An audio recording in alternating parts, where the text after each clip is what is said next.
right, race fans. Welcome to TurnLeftTV. You ready for some high-speed action tonight? Step on the gas. All right, race fans. Welcome to Michigan International Speedway. This is TurnLeftTV, and I'm your host, Heath Johnson.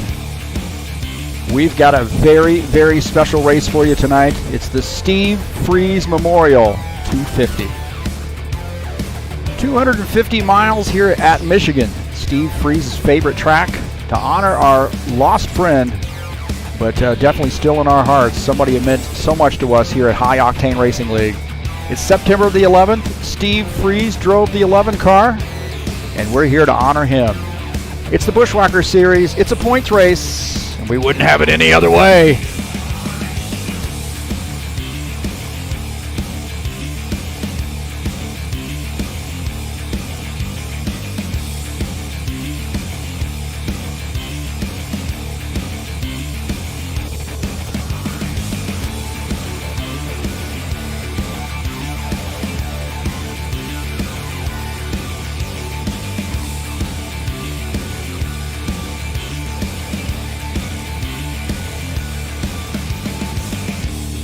Well, it's a very special race for us tonight, here to honor a man who meant a lot to us, who defined sim racing for a lot of us. It's the Steve Freeze Memorial 250.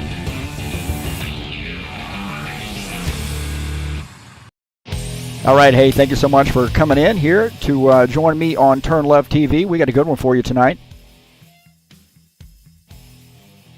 So right now we are in the practice session. 7 minutes left in the practice session. 18 drivers joining us. Hey, what other stock car league can match this? 18 drivers here tonight. So this is the place to be, and this is the race. Tonight is the Steve Freeze Memorial 250, so very excited about this.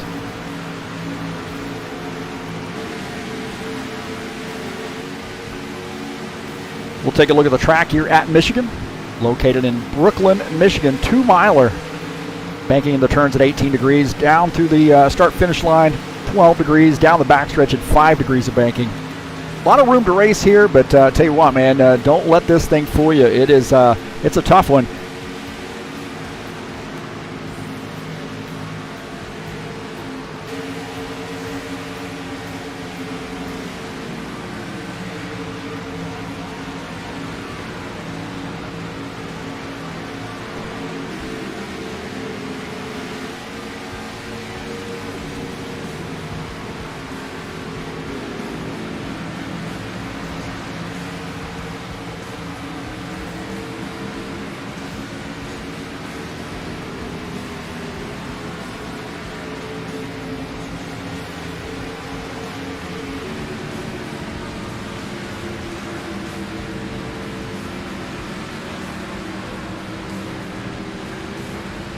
Take a look at the standings here in the Bushwhacker Series. Lucas Sinfer has a 10-point lead over Colin Madiak. Artur Vieira shown in the third position. Paul Brown and Todd Robillard tied for the fourth position. Ed Palumbo sixth. Michael Ware is seventh. Jeff Sickles, Lauren Stoppelworth, and Preston Hassel all tied for the eighth position. So there's that top 10 in the points coming into tonight's race.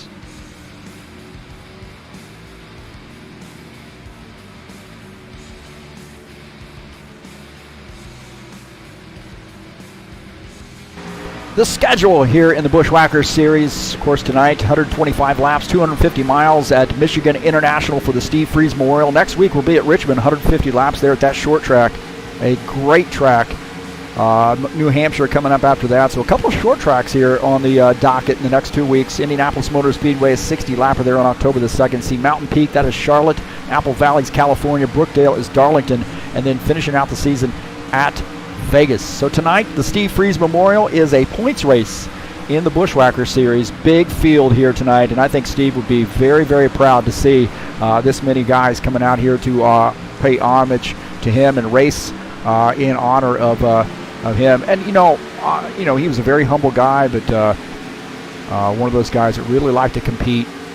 And like I said, he meant so much to us here at TurnLeft, excuse me, at High Octane Racing League. Getting a few chatters in here. Looks like, uh-oh, we got to pop that back up there and refresh that. There we go. Arcane Curiosity, White Mouse Seed.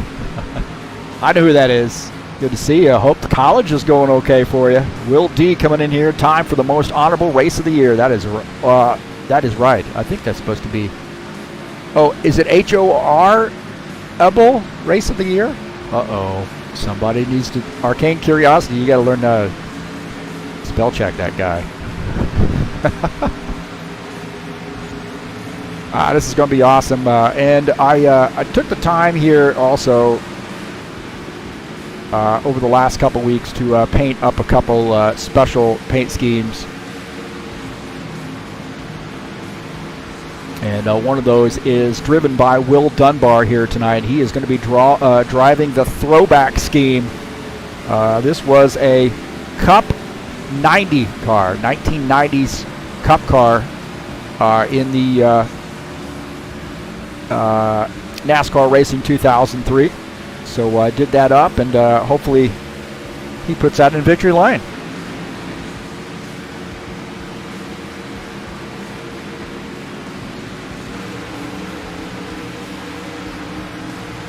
A couple minutes left here before we get into the qualification session.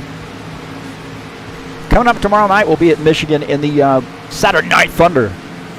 Race number 3, 100-lapper there.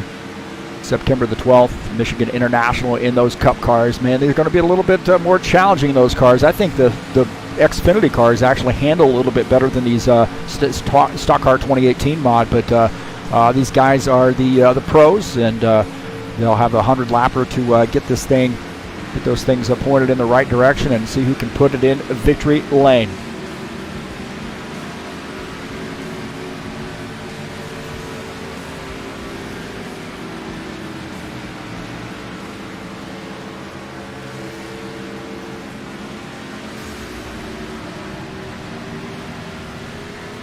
I want to say thank you so much for coming out and joining me here on the YouTube channel. Peace to everybody. Hope everybody's behaving one another today, tonight, this week, this month, next month.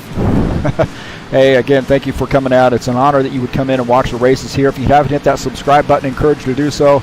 And then you can share my streams with any of your friends. Please hit the thumbs up button. Let me know you were here. And again, thank you for coming in. Peace to everybody. And this is a good race, really an important race for me. And I know the guys here at High Octane Racing League that are still the longtime guys here that's still racing with us. You're looking at 6-7 guys there that are hardcore HORL guys that have been around for a long time, and this race means a lot to them. It means a lot to me as well. And I've been a part of HORL since 2001, and I know some other guys have been here just as long, and if not just the early 2000s. So it really does mean a lot to those guys that you guys would come in and watch the race here tonight. So thank you for coming in.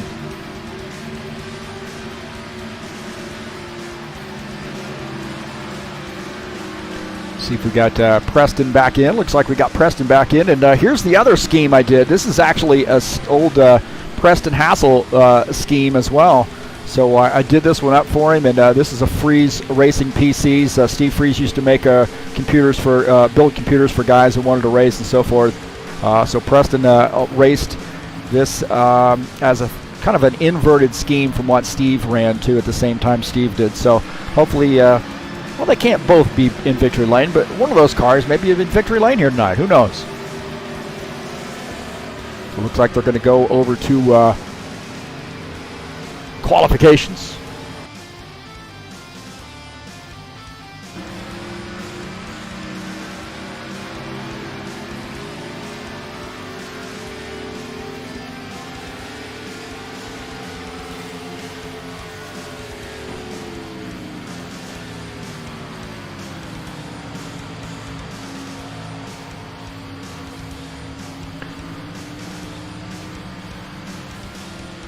Take a look at the session results.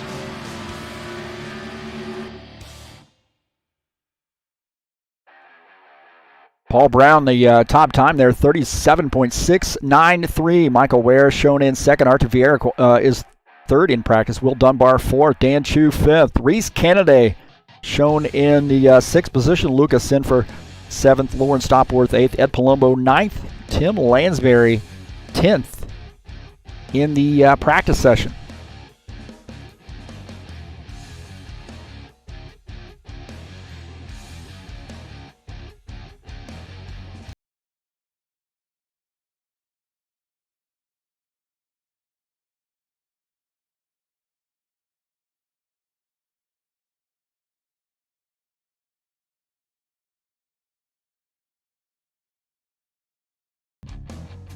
Take a look at our first throwback.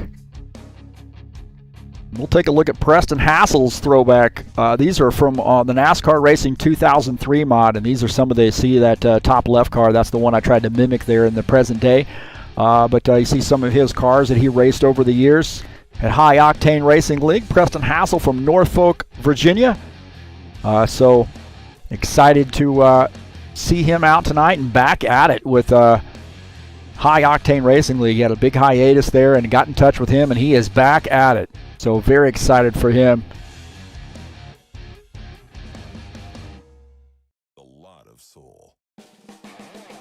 Will Dunbar, also from Norfolk, Virginia. I had a couple of his old throwback schemes. Now, Will drove the 88 car back in the day. Of course, he's driving the number 11 in honor of Steve Freeze tonight. He normally drives the 88, but had a couple cars. He had a Logitech sponsor machine in both the he had two schemes in the Cup mod, and that was awesome. So good to see him back at it. Good to get back in touch with him. So also Norfolk, Virginia. He's the nephew of Preston, so you might see some paint swapping there.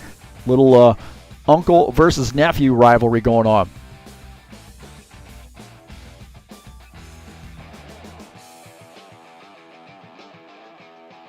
How about some throwback Steve Freeze action? Steve Freeze here in the Cup 88 mod, racing Chris Radanis and also AJ Shoemaker, and then Dan Chu back there in that 14 car. So some great action here from back in the day. This is 2005 from Steve Freeze. So able to dig that out of the archives for you.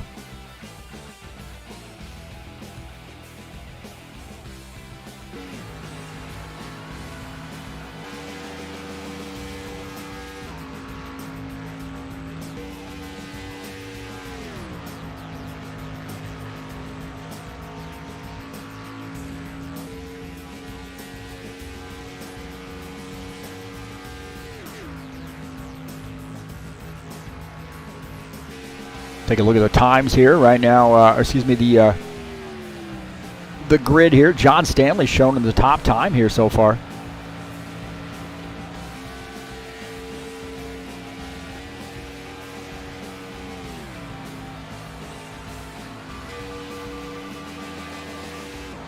And Palumbo here finishing up his qualification attempt.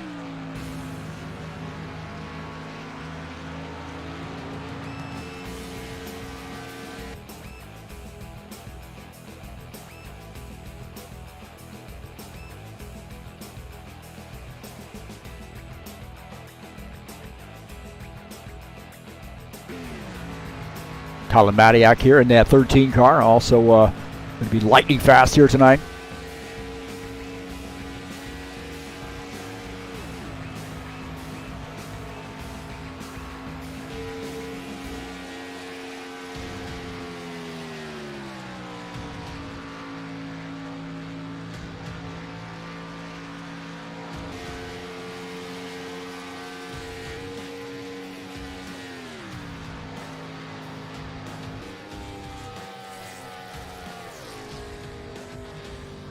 .155 right now, fourth on the grid for Colin Matiak. So right now I have 17 drivers here. Not sure if all those drivers are actually going to go out and qualify, but nonetheless, Colin right now is fourth on the grid.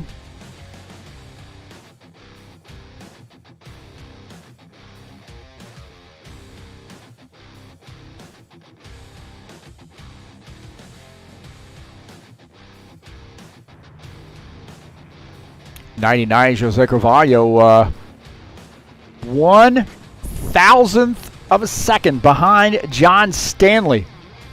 How about that? John Stanley there with a big run to earn the pole position here tonight.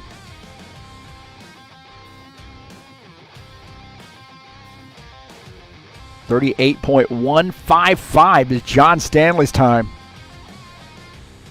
I check chat here. Hey now. White Mouseied. I do check chat here. I've got this is a very special race here tonight, so a little bit of, and I've had some problems here with the some updates to the game and so forth, and broadcast overlays kind of thrown me through for a loop here a little bit. So I've had a tough time here trying to adjust on some things I didn't expect to have change for me, but nonetheless, we'll make the best of it. But good to see you, Isabel Casey. Hopefully you're on there, or you're having a good year at college.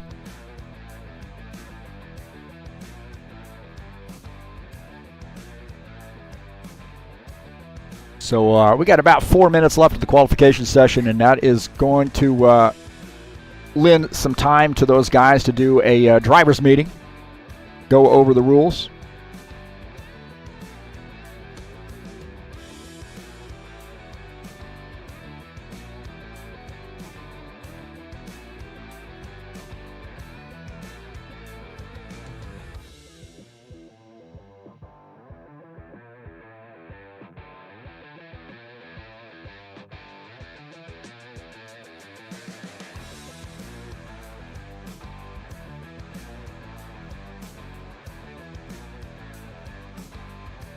So tonight is a very special race, but it is a points race here in the Bushwhacker Series. 125 laps, that's 250 miles here at Michigan International.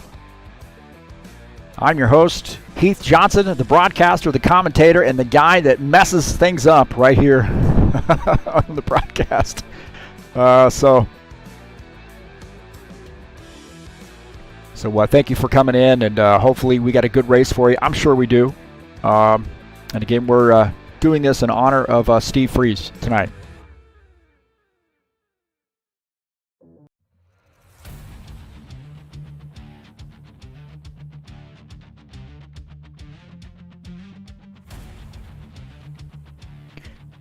Well, I'll tell you what, man, who won the race last week? That was Lucas Sinfer.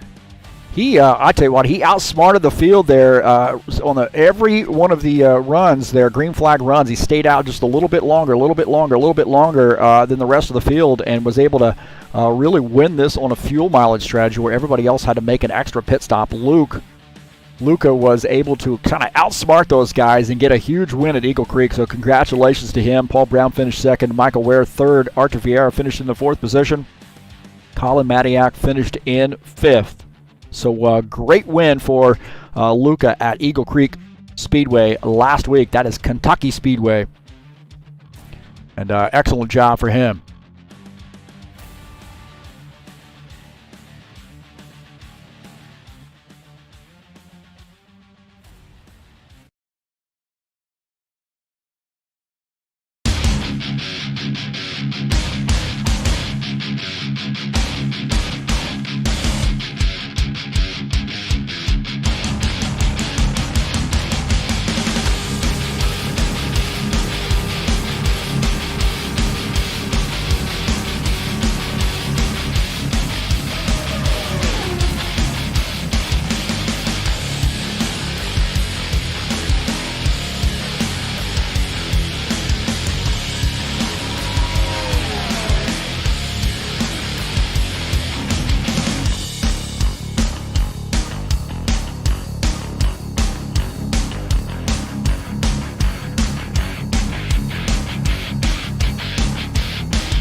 So we'll see the starting order here tonight. John Stanley starts on the pole there.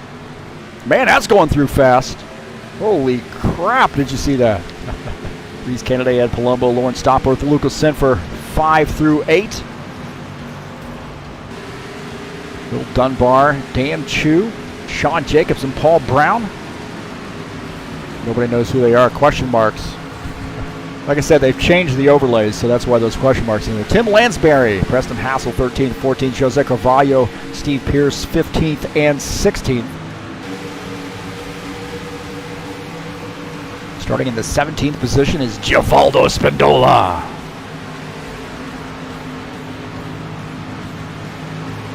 Try that again there, 1 through 4. There we go. John Stanley, Arthur Vieira, Michael Ware, Colin Matiak. That's the first 2 rows.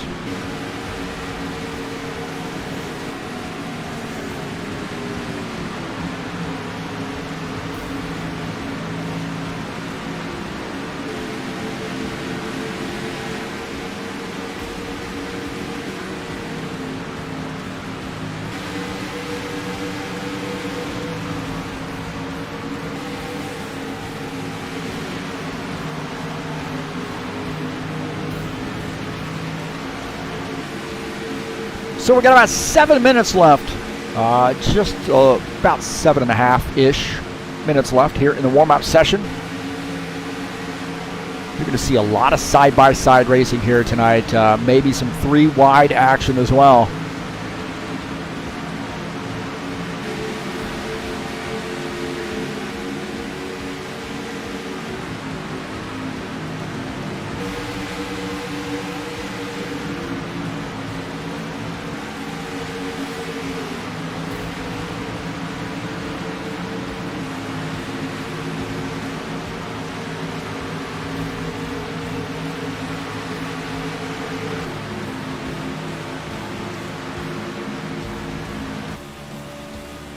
All aboard here. Take a look at what the in-car view looks like. It's what the driver sees, for the most part. Maybe a little bit of angle. There you go. You can see the window or the mirror a little bit better.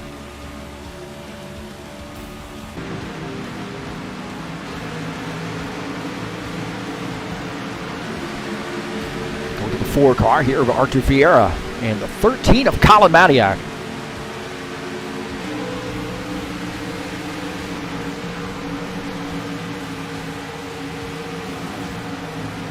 Another throwback coming your way. How about this, man? Sean Jacobs. His cars here. Trucks and cars. You name it. For Sean, he used to drive the 13. Now drives the 24.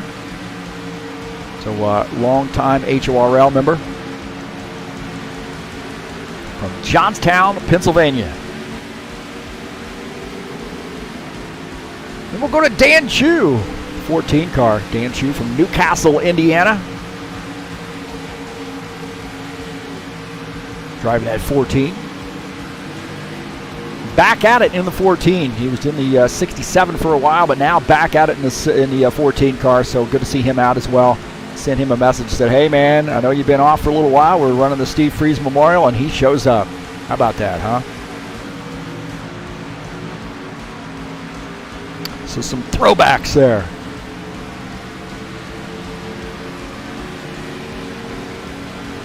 Here's a guy. How's this? This is Heath Johnson. Who the heck is that guy? From Newcastle, Indiana. Some of the cars I painted over the years. For NASCAR Racing 2003 and back in the old days.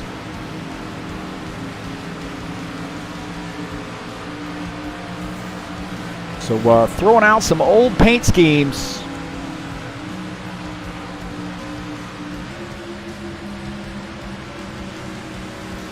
Going back in the day, digging in the archives to bring you some old paint schemes.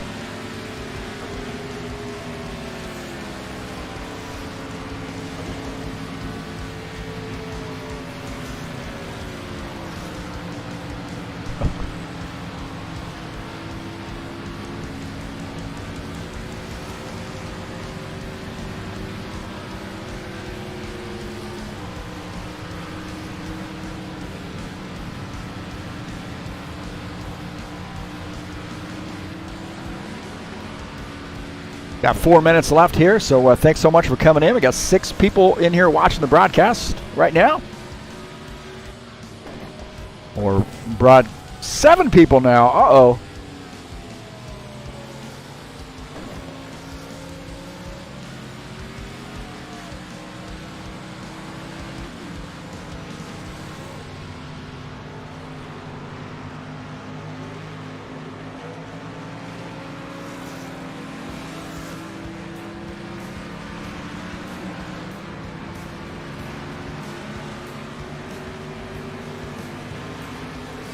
Another throwback moment headed your way here. Steve Freeze in the Cup mod.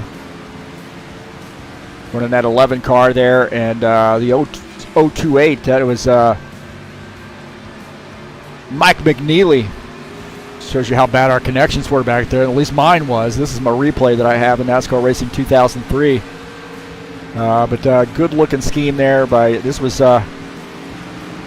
I believe at Darlington, if I'm not mistaken. Yeah, a little Darlington action there. So good racing there. And that is a 2005 view there of Steve Freeze racing in the Cup.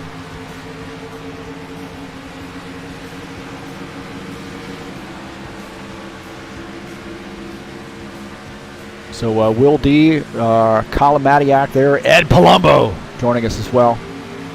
Can't forget about Ed Palumbo's throwbacks as well. Got about 2.5 minutes left to go.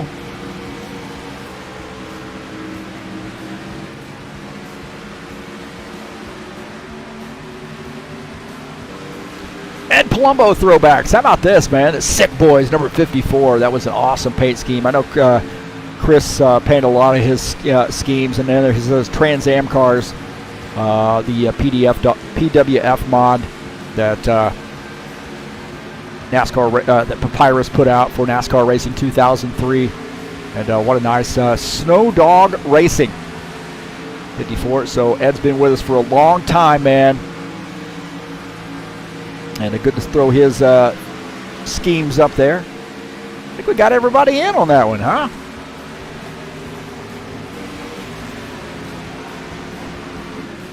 Got everybody in.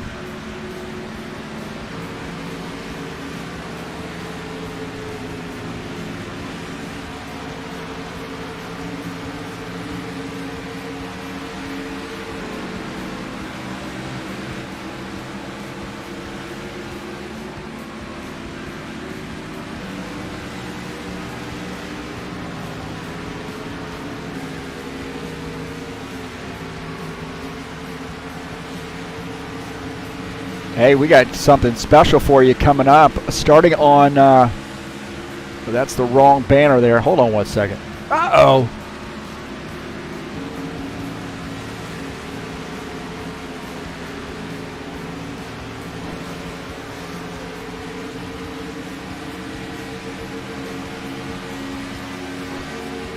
Here we go. We got a special series coming up, a High Octane Racing League, an IndyCar series coming up on September the 19th. 10 race series, 1 road course and 9 ovals in the IndyCars. I want to say thanks to Thomas Golom for his effort here in leading up this series. He's going to be adminning this series, and I'm excited about it. It's going to be on Saturdays, 4 p.m. Eastern Time, and it should be a lot of fun.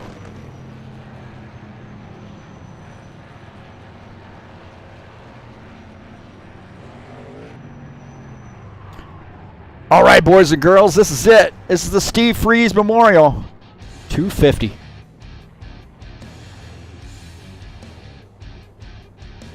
It is that time. It's that special time that we honor our friend.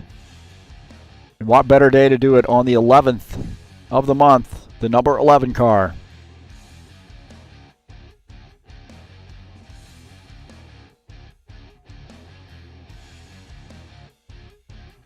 Kick this over to race here, and we'll go through the field. Attention grid, all non-essential personnel leave the grid now.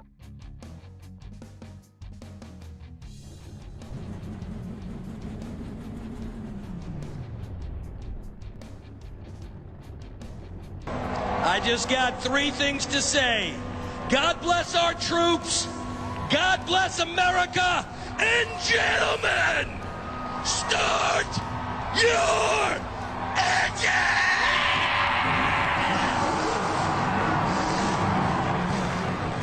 All right, starting on the pole here tonight is the 12 of John Stanley. Starting in second is the 4 of Arthur Vieira. Starting in third is the 48 of Michael Ware. Starting in the fourth position is the 13 of Colin Matiak. Starting in fifth is the 3X of Reese Canaday. Starting in the sixth position is the 54 of Ed Palumbo. Starting in seventh is the 41 of Lawrence Stopworth. In eighth is the 21 of Lucas Sinfer. Will Dunbar in that special scheme, the 11 car, starts in the ninth position. Dan Chu in the 14 starts in the 10th position. Sean Jacobs in the 24 starts in 11th. Paul Brown in the 77 car starts in the 12th position. Tim Lansbury in the 82 is 13th. Preston Hassel in the 27 throwback scheme starts in the 14th position. Jose Carvalho in the 99 starts in the 15th position. Steve Pierce in the 72 starts in 16th. In 17th is the 68 of Givaldo Spindola.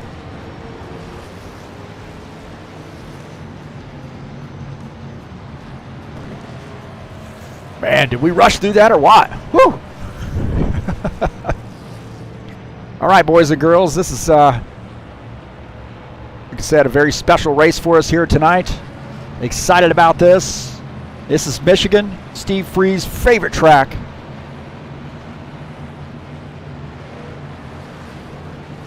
And I think he would be proud of us tonight. 17 drivers joining us.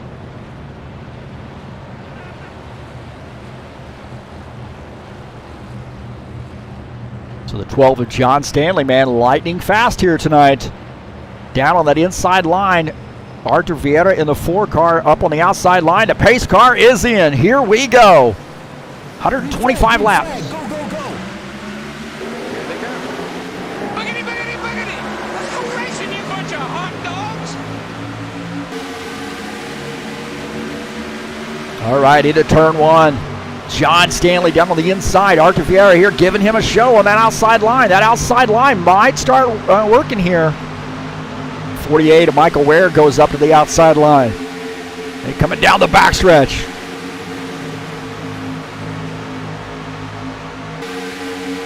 John Stanley there now working at bottom line there, and he's starting to drift up there just a little bit as the 48 of Michael Ware gets by. Arthur Vieira, our new leader in that 4 car.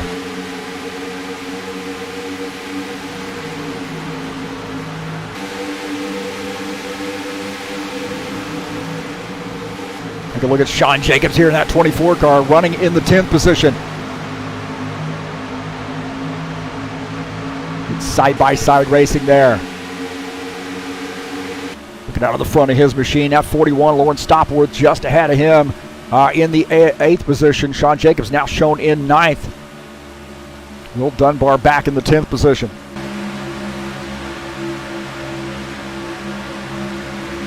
Looking out of the side of 24 car there, you see that special scheme, the 11 scheme. Steve Free's paint scheme there, driven by Will Dunbar. Get good, clean start here.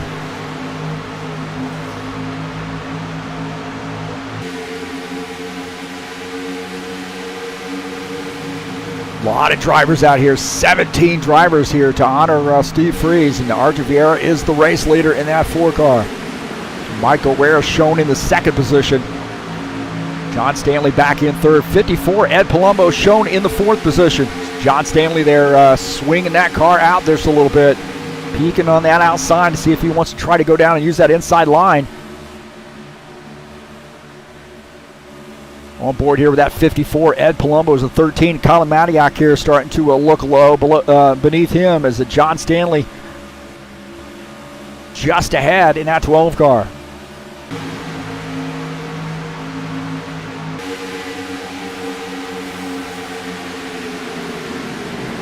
Colin Matiak there going down to that inside line. Can he make it stick? As he scrubs off some speed, he's going to have to tuck back in. How about this? Reese Canaday in that 3X car. That Tipperary paint scheme, he's having a pretty good night here so far, running in the 6th position. Had that car qualified up front. So looking pretty good here is that 3X machine. 41, Lawrence Stopworth, his buddy, hanging out on that high line. So good battle there between Reese Canaday and Lawrence Stopworth. Wish they would fix those camera angles right there. So Reese Canaday in that 3X running in the 7th position. The 11, Will Dunbar here is trying to move up. 41, Lawrence Stopworth making some moves, looking out of the front of Reese Canaday's machine. He's running in the 7th position right now as 41, Lawrence Stopworth running in 6th. Good nose to tail here as once these tires start to give up a little bit here. You see the 11 car of Will Dunbar here going down to the bottom side trying to pick up a spot.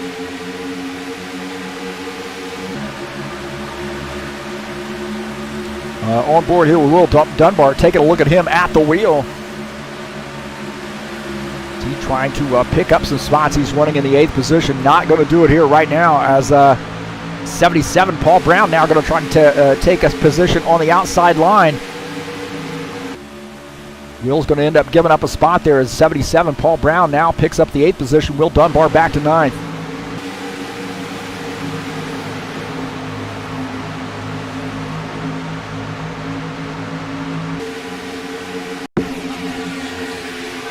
Take a look at the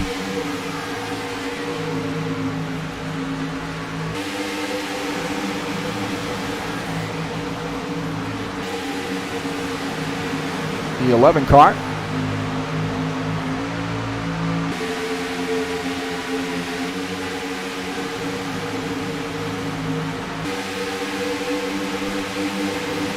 Take a look at the 12 of John Stanley here going down to that bottom side. He's gotten around Archer Vieira, and also 48, Michael Ware's gotten around as well.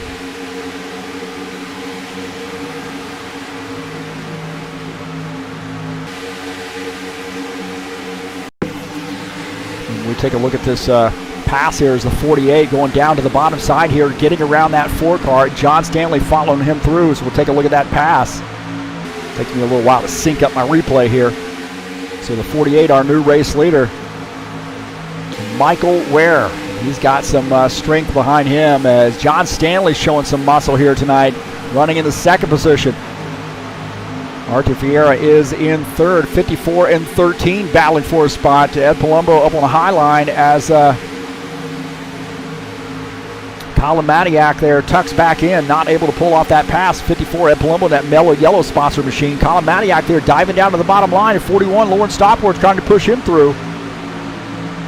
Colin Matiak here shown in 4th, but is he going to scrub off some speed? Pinching up a little bit here on board here with Ed Palumbo as he holds on, using that outside line. Holds on to that position, so he's running in the 4th spot. Guys starting to fan out here a little bit. You really got to play your cards here right in order to pick up a position. Time it just right to be able to pick up a spot. Now Sean Jacobs up on the outside line. You see the 11 of Will Dunbar down on the bottom side. 77, Paul Brown up high. Sean Jacobs trying to figure out who he wants to go with. He's going to stay up high, follow that 77 through. Good tight battle there as Sean Jacobs shown in the 9th position. And guys have been clean here so far. Lucas Sinfer in the 21 car, last week's winner. That 21 car running in the 10th position right now. 11 of Will Dunbar down on that bottom side. And I think really you want to try to figure out a way to keep that car up high there and use just a little bit of patience and make some passes when guys duck out of line. Use that high line and make some passes. How about this? 99 Jose Carvalho running in the 15th position. That Sinister Racing machine. Running behind the 27 of Preston Hassel. Preston Hassel in that throwback scheme. And then that's Steve Freeze Racing PC's machine at Mustang. Surprised him with that paint scheme tonight. He didn't know he had that coming. Sean Jacobs down on the bottom line here, trying to get around Paul Brown with the 77. 24, Sean Jacobs in that Western Auto machine. Can he end up picking up this position? So he's got a good run there, good head of steam, and he's able to pick up that spot. Now shown in the 7th position.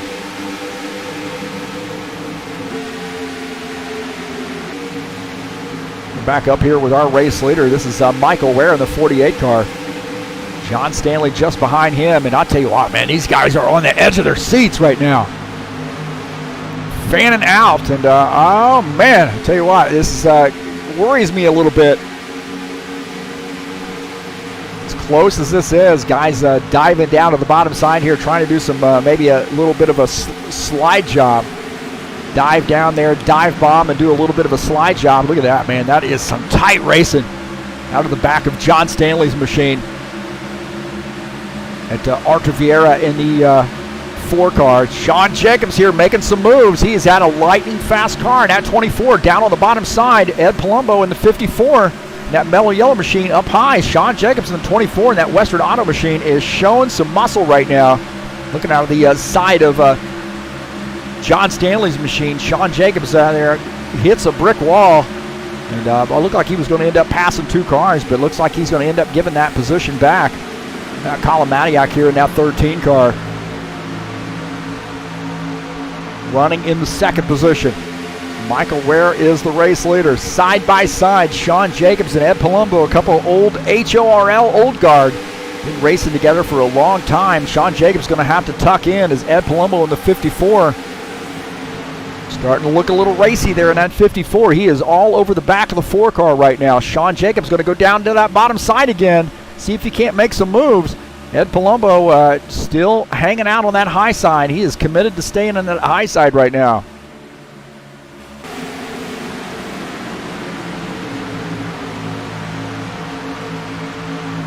Paul Brown and Lawrence Stoppleworth having a battle. 77 in the 41 is 77 going down to the bottom side here and see if he can't pick up a spot on the 41. Man, he's got a head of steam right there, didn't he? He gains a position on that 41 car. Paul Brown in the 77 starting to show a little strength here.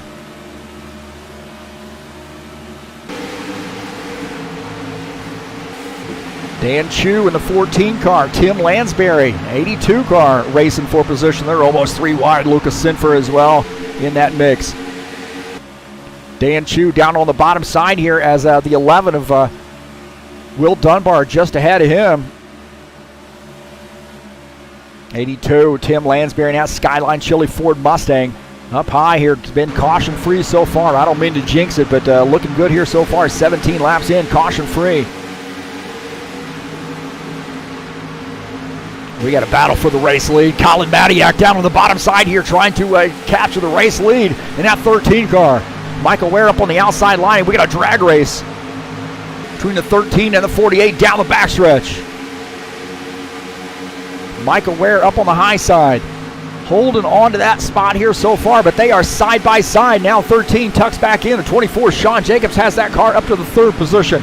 How about that, man? That 24 car is strong here tonight. He definitely wants this, man. I know he raced with Steve and heavy hearts here tonight, and he definitely wants to put this one on his mantle. So that Western Auto paint scheme, number 24, they're 3 wide. He's a 24 diving down to the bottom side to see if he can't make some moves here. And he has shown a lot of strength here tonight. Ed Palumbo in the 54 car up on the high side. Running behind the 12 of John Stanley. The 4 of Arthur Vieira, they're stuck on the high side. Paul Brown going to follow Ed Palumbo through. Arthur Vieira is going to have to tuck in. Arthur Vieira is going to give it another shot here down on the inside line. Look at that, man. John Stanley in the 12 car up high. So 12, 54, 77, and the 41 all working together up high, but Arthur Vieira down low. Showing some muscle there down on the bottom side.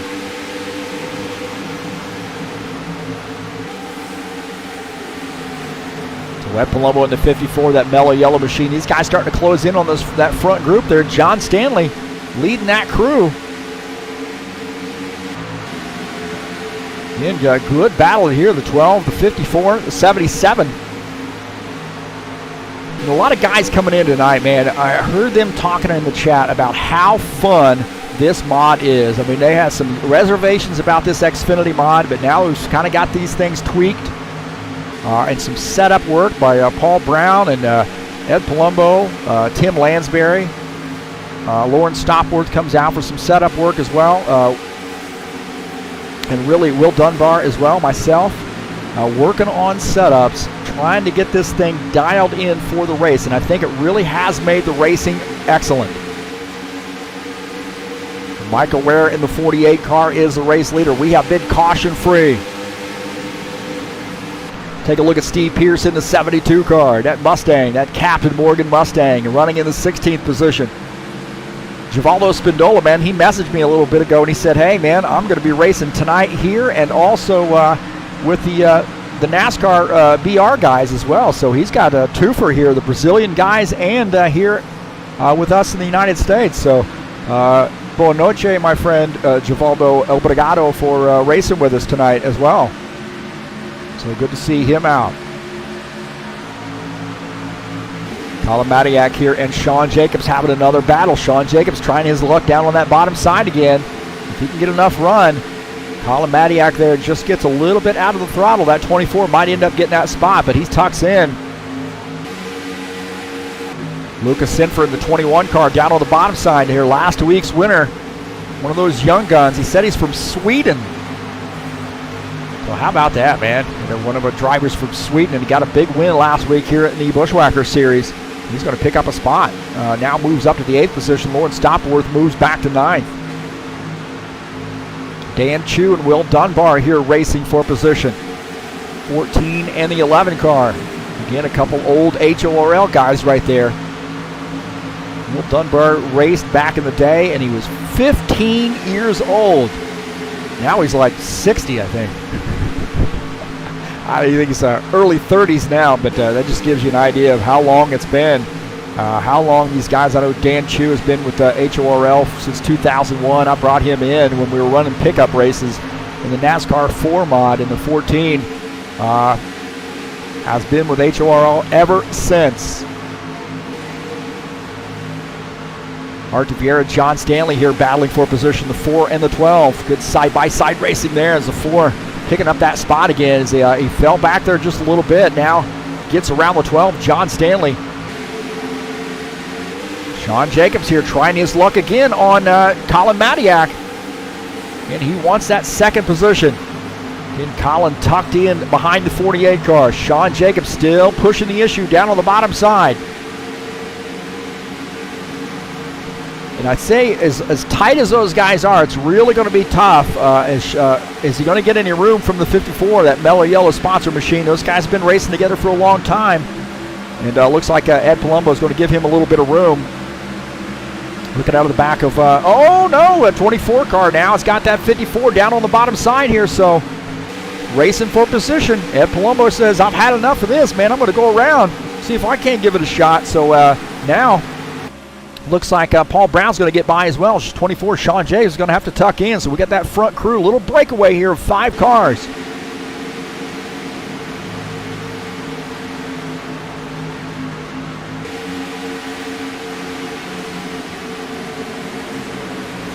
Working together to Colin Matiak up on the outside line. These guys working together. Looks like the 54 of Ed Palumbo has gotten around. Colin Matiak there now back to 4th. He might end up losing another position and moving back to the 5th position. We'll take a look here. Ed Palumbo moved down to the bottom line, had a little help from the 77 car, and that was the kick. That was the trick right there, I think, as the 54, Ed Palumbo, working on that bottom side, able to get around the 77. Paul Brown going to follow him through, I think, as Ed Palumbo there ducking up to the high side as the 77. Paul Brown trying to figure out what he wants to do. Good side-by-side racing there. Take a look at Colin Matiak and Sean Jacobs. Sean Jacobs still trying to get around that 13. Colin Matiak in the 13 car. On board here with him as he looks ahead, running that outside line. He's sort of committed to that outside line as Paul Brown's gotten around. Now Colin back to the 4th position. Sean Jacobs going to have to tuck in the 5th spot. Reese Canaday in the 3X machine. Down below that 41 of Lauren Stopworth. Reese Canaday in the 3X running that temporary scheme. Going to pick up the 10th position as Lauren Stopworth now back to the 11th spot. Will Dunbar down on the inside as Dan Chu up on the outside line trying to get around Will. Side-by-side racing there between the two of those guys. So the 11 and the 14 racing for position.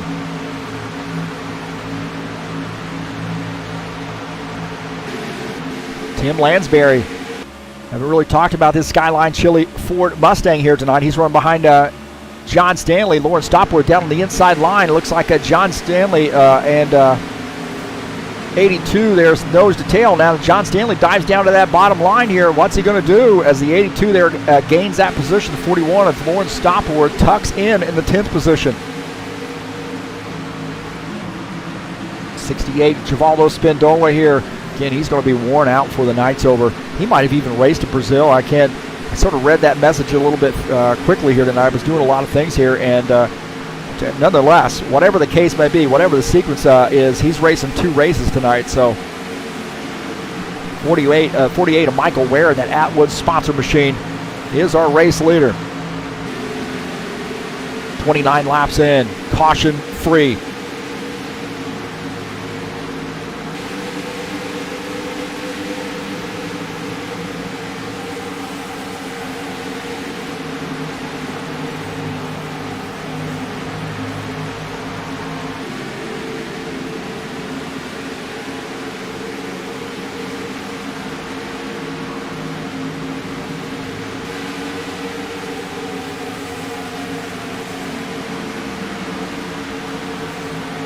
We'll go here and take a look at our side-by-side. We're on board with Sean Jacobs in that lower right frame.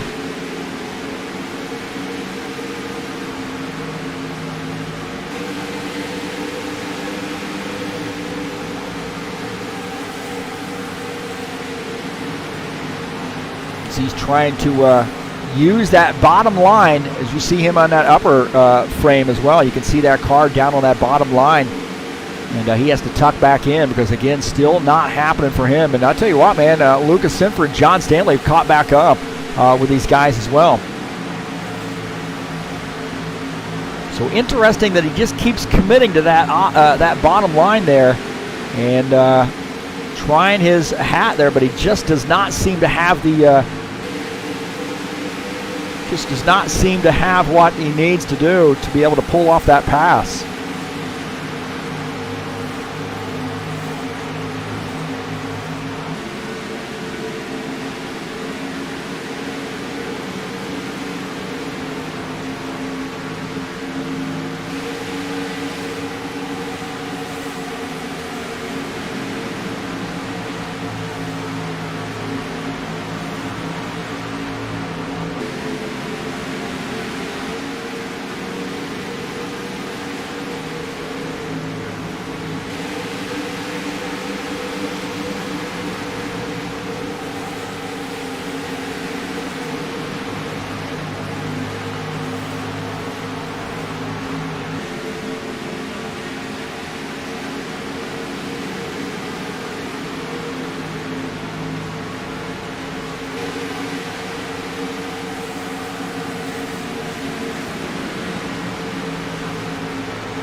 Something's happened to Jose Carvalho. I don't know what happened to him here. We'll take a look as the 99 Jose Carvalho.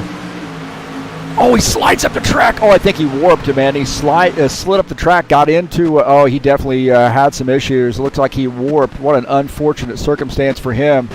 What a bummer there for Jose Carvalho. Warping, and, oh, man, that is just too bad. I hate to see that. As now he is going to finish in the 17th position. He seemed very, very excited here tonight when he came out as a 48. Michael Ware is the race leader. Ed Palumbo in the 54, second. Paul Brown third. Colin Matiak fourth. Sean Jacobs in the 5th position. Here 35 laps in. The Steve Freeze Memorial 250. 125 laps here tonight at this 2-miler.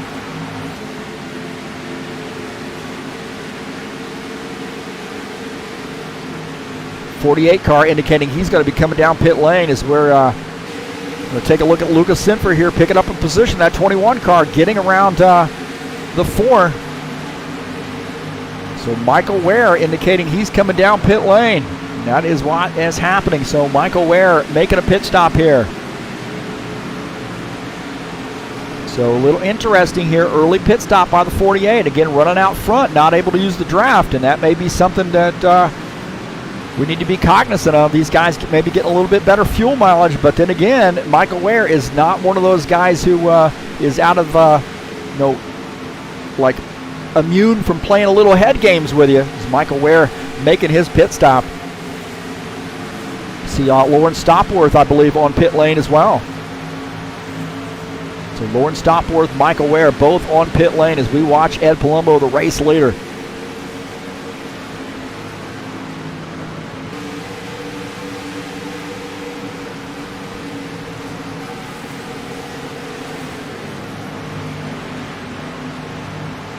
Now they're side by side as Colin Matiak here indicating he might be coming down pit lane. Looked like he was wanting to lead a lap there.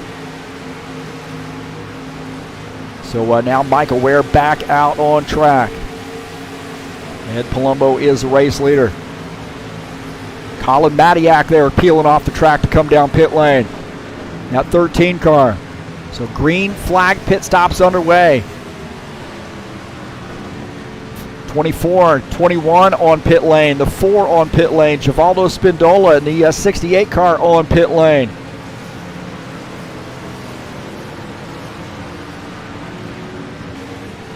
Ed Palumbo and Paul Brown staying out here just a little bit longer.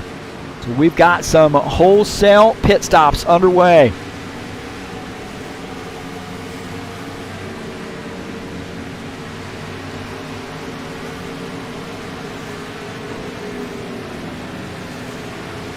These guys are coming down pit lane, I believe. So the 54 and the 77 pitting together. Maybe a little bit of working together here as you see Sean Jacobs finishing up his pit stop.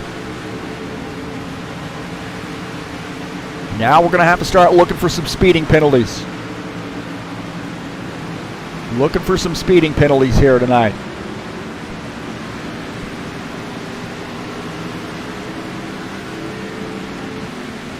Colin Matiak here back out on track.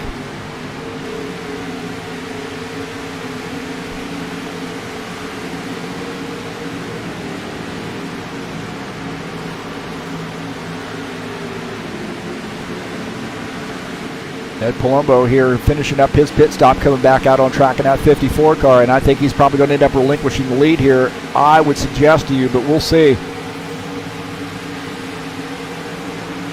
Colin Matiak here, the race leader. Or excuse me, he is shown in the 4th position. Sorry about that. 38 laps in.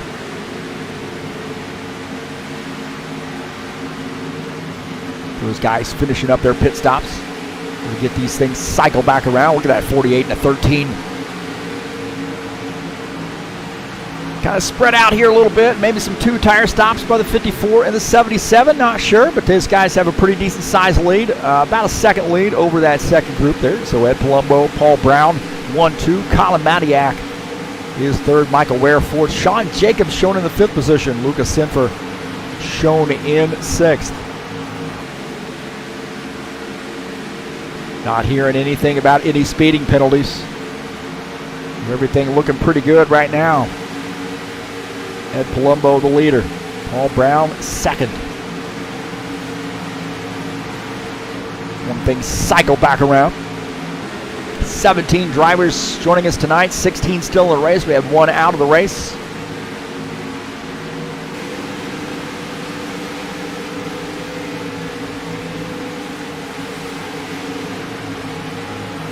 Take a look at Michael Ware here. He's working that high side there on 13. Those guys not able to pull off that pass, but those guys nose to tail now. Sean Jacobs and Lucas Sinfer running together there. Sean Jacobs running in the 5th position. Luca just behind him. Art Vieira behind that. So there's a 3-car group. So we got a couple tandems. We got Ed Palumbo, Paul Brown.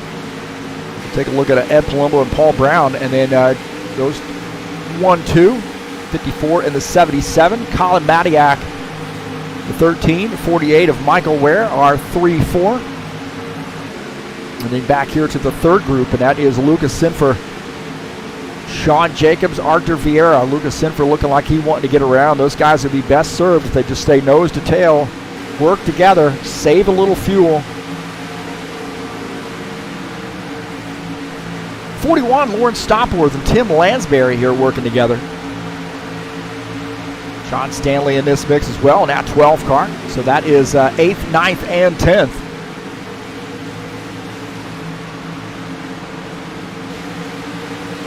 Those guys about 7 seconds, 7.5 seconds behind the race leader. Well, this round of pit stops here has sort of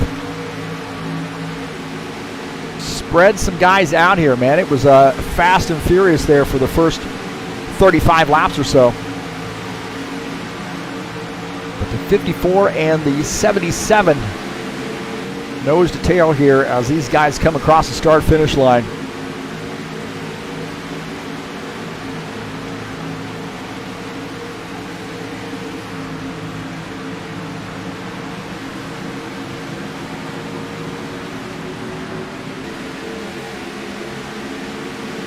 Take a look at Will Dunbar here. Needs a little help. He's running in the 13th position and really doesn't have a drafting partner right now. Preston Hassel, Uncle Preston, just behind in the 27 car. And High Octane Racing League, HighOctaneRacing.net sponsorship on the back. But Steve Freeze, or the Freeze Racing PCs, the old throwback scheme for Preston Hassel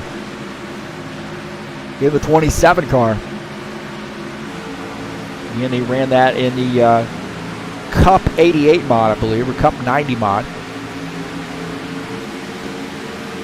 Now we got a 5-car pack here. As Ed Palumbo, the race leader, these guys just behind Steve Pierce, looking out of the front of Ed Palumbo's machine. Steve Pierce going to stay up high here as Ed Palumbo, Paul Brown going to try to go around on the bottom side. And this is the front crew with Steve Pierce. Again, good savvy racing right there. Steve, one of the nicest guys out there, and going to let Ed Palumbo go. The rest of these guys go. He realizes he's not on the lead lap, doesn't want to interfere with the races. Paul Brown going to use this opportunity to try to pick up the race lead here. Down on the bottom side is 77 car.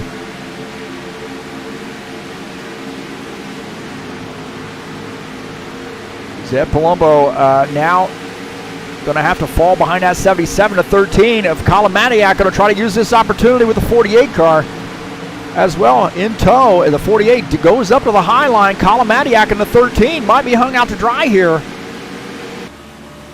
On board here with Ed Palumbo as Colin Maniac was able to tuck back in. But he put himself out there, that's for sure.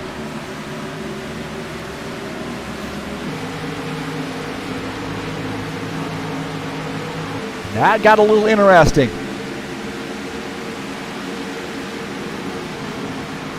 Well, Paul Brown is the race leader now. 77 car.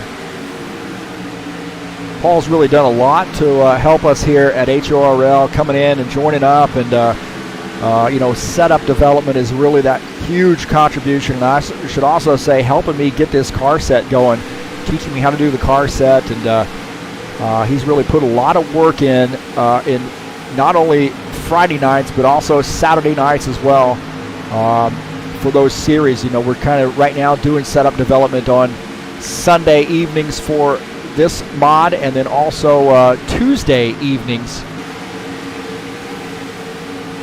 with the Cup mod. And he really does a great job. He really knows his setups, and right now he's out front in that 77 car. He does some racing too, runs his own league on Mondays and Thursdays. That's Ridge Runners Racing, if you want to check those guys out on Mondays and Thursdays. Thursdays, I think, is their stock car. I think they run the Xfinity cars, and then they run some different mods on Monday night. I think they're doing a road course series right now with the prototypes.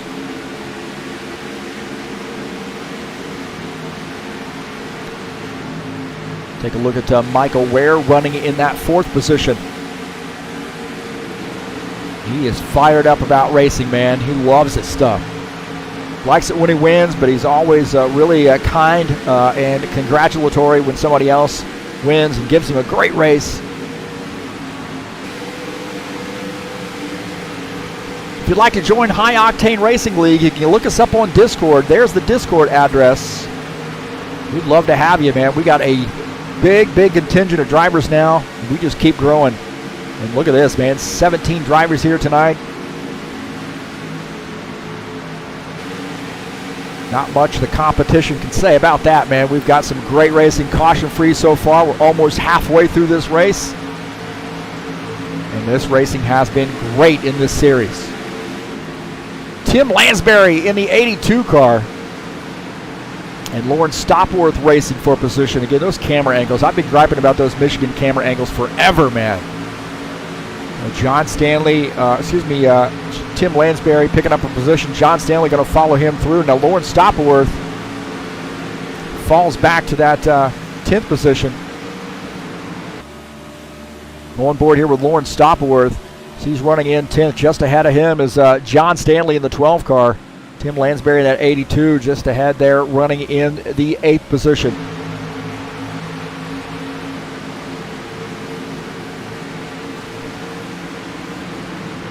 Take a look at Reese Kennedy coming down this back stretch here in that 3X machine. First race out here for us. Having a pretty good night here, running in the 11th spot. Just behind him is a 14 of Dan Chu. He's had a busy summer here. He's been sort of a part-time racer here this summer. Or summer/fall now, I guess. We're not quite into fall, but we're getting close. Busy time of the year for him. Right now running in the 12th position. Will Dunbar in the 11 car here tonight, running in the 13th spot. Normally runs a Mustang, but I painted up a memorial throwback scheme, Steve Freeze scheme, and I asked him if he would like to race it. He said, absolutely. I said, it's a Camaro, and he said, that doesn't matter to me, man.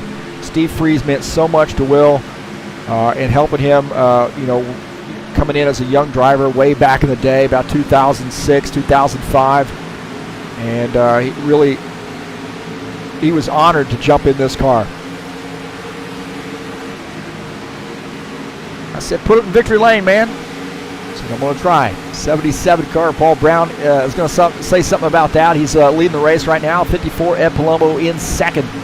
Colin Matiak in the 3rd position. 48, and Michael Ware is in 4th. Sean Jacobs in the 5th position. Now, Sean Jacobs leading that charge up there for that second group. These guys nose to tail. Sean Jacobs, Lucas Sinfer, Archer Vieira nose to tail here, trying to close in. Oh, we got our first yellow flag. Yellow flag.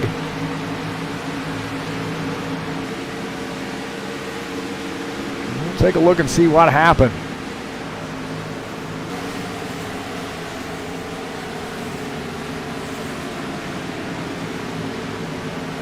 So the 77 of Paul Brown's going to end up picking up the pace car.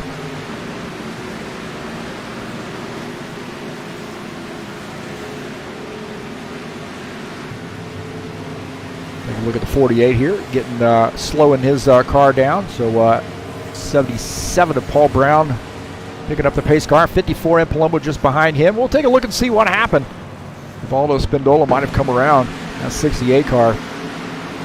68 down on the apron. Oh, he touches the apron right there. Just touches the apron. I think he was trying to come down pit lane, and he slides that car around. Great news for him in the 68. He doesn't end up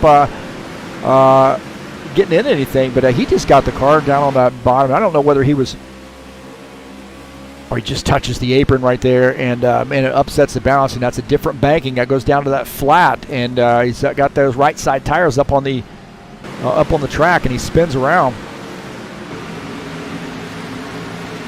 And watch this, and once you get down on that apron right there, so you've got those left side tires down on that flat part of the track, and it really upsets the balance of the car, and the back end comes around, and then he does a great job of not getting in anything. Man, he slides through the grass, gets that thing pointed in the right direction, and keeps it going. So first caution flag here. Wow, pretty good showing with that many laps, 55 laps in the books.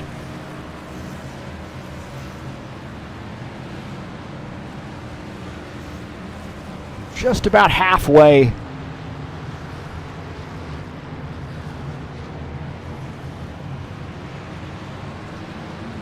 We'll take a look at the schedule coming up next week. We got Northside. That's Richmond. A little short track action headed your way. 150 laps from a kind of a challenging short track.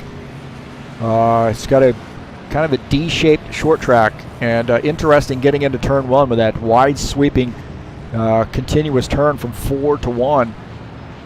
And up on September the 18th, 150 laps there. In New Hampshire, 110 laps there on the 25th of September. Indy follows that on October the 2nd. Mountain Peak, Apple Valley, Brookdale, and Las Vegas. So that is Charlotte, California, Darlington, and Vegas coming your way on in the month of October.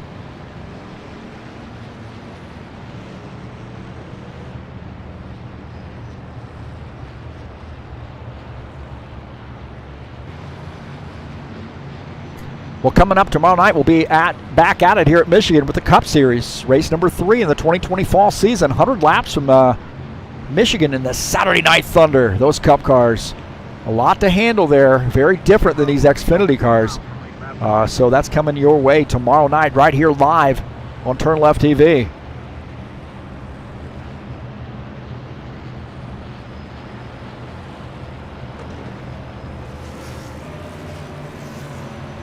Coming down pit lane here. Pit stops on the menu, that's for sure. Pit stops on the menu for these guys.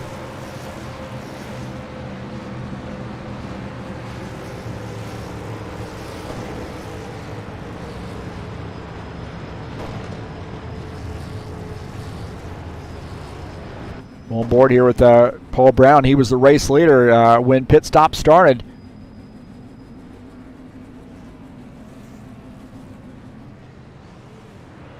He's finishing up his pit stop. Maybe lose a little few positions here on pit lane. Those guys battling off pit lane there. Good battle right there. Look at that. Good drag race to the stripe.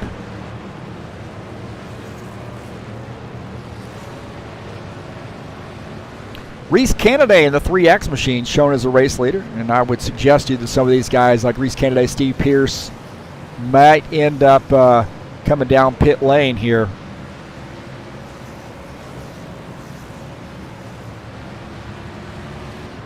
I want to thank you so much for coming out and joining me here on the YouTube channel. Hopefully we've had an interesting race here for you, definitely entertaining race. And I want to say thank you for tuning into the Steve Freeze Memorial, but also coming out each and every week to join me here on TurnLeftTV. If you haven't hit the subscribe button, I encourage you to do so. It's right there. And then if you'd like to make a donation to TurnLeftTV, you can go right up there and click on the link up in the banner of the channel, that please donate to my channel link, and make a donation straight through PayPal. Please hit the thumbs up button. Let me know you were here. I always like to see that. And you're more than welcome to share my videos on any social media platform. Let everybody know what's going on here at TurnLeftTV. I enjoy doing this, and I really enjoy when people come out and watch the races. So we got a good one for you here tonight. This is the Steve Freeze Memorial 250, so a very important race here on the books as you see the 3X coming down pit lane. And that's going to give Colin Matiak the race lead, I believe.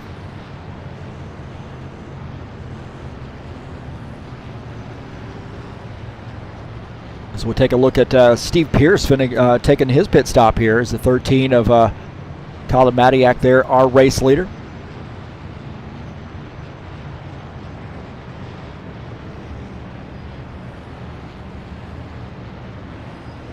Good drag race there between those guys. Oh, a little contact on pit lane. Giovanni Spintola and Steve Pierce might have gotten into each other a little bit. A little Camaro versus Mustang. I don't know who we got in the chat session, but it looks like it's Romano Silvietta joining us in the chat there. Good to see Romano in. Thanks for joining us. And a good race here for you. TurnLeftTV style. High Octane Racing League style.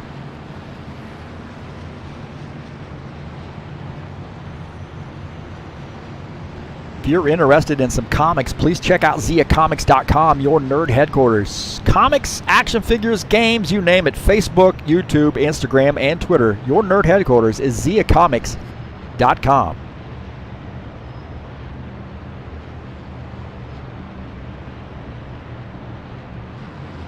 forget to check out our website, and that is highoctaneracing.net. If you're interested in joining up and racing some high-octane racing, more than welcome to visit that website. Hit that contact button and send me a little message.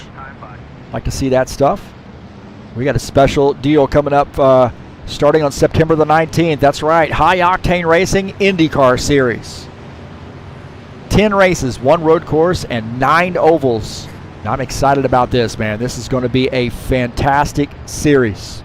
If you're interested in getting into that series, give us a shout. You can contact me on Discord right here. And we'll get you up. Zora Child said, "What's up, Heath? Keep up the good work." Good to see you, Zora Child. Looks like Colin Matiak has elected to go to the bottom line here for this restart. That puts Ed Palumbo up on the high line. Excuse me. Ed Palumbo up on the high line. Lucas Sinfer will start down on that bottom line, I believe, in 3rd.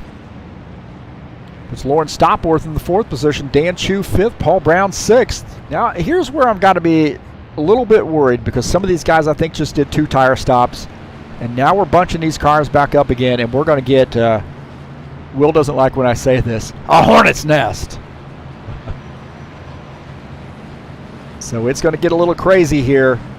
We are 59 laps in, approaching halfway, and I don't want to say it, but you know what I'm thinking as the lights are out on the pace car. Safety car coming in, and looks like 65 is going to be that speed. Colin Matiak will lead the field down on the bottom line. Here we go. Back to green. Drag race to the start-finish line as the 54 Ed Palumbo is going to stay up on that high line, I bet you. Lucas Sinfer in this mix too. I'll tell you what, another one of those young guns. It's Colin Matiak there diving down to the bottom line, sticking with that bottom line as Ed Palumbo has a little bit of help up on the high line. The 54 Ed Palumbo. That mellow yellow sponsor machine. Good battle here, side by side. 54 in the mellow yellow machine trying to ease by that 13 car. He's got a little bit of help with the 41. Dan Chu in this mix as well, that 14 car. He's been sort of running about that 9th, 10th position. The 54 diving down to the bottom line here as Colin Matiak went up to the high line, and Ed Palumbo here down on the bottom line. They're 3 wide, the 21, the 54, and the 13, 3 wide. Colin Matiak here trying to figure out where he wants to go. The 24, excuse me, the 21, Lucas Sinfer, he's down on that bottom line. 14, Dan Chu in this mix. So Luca now might be stuck down on that bottom line as Dan Chu has that car up front. How about that, man? That 14 car, a little pit strategy there from the 14.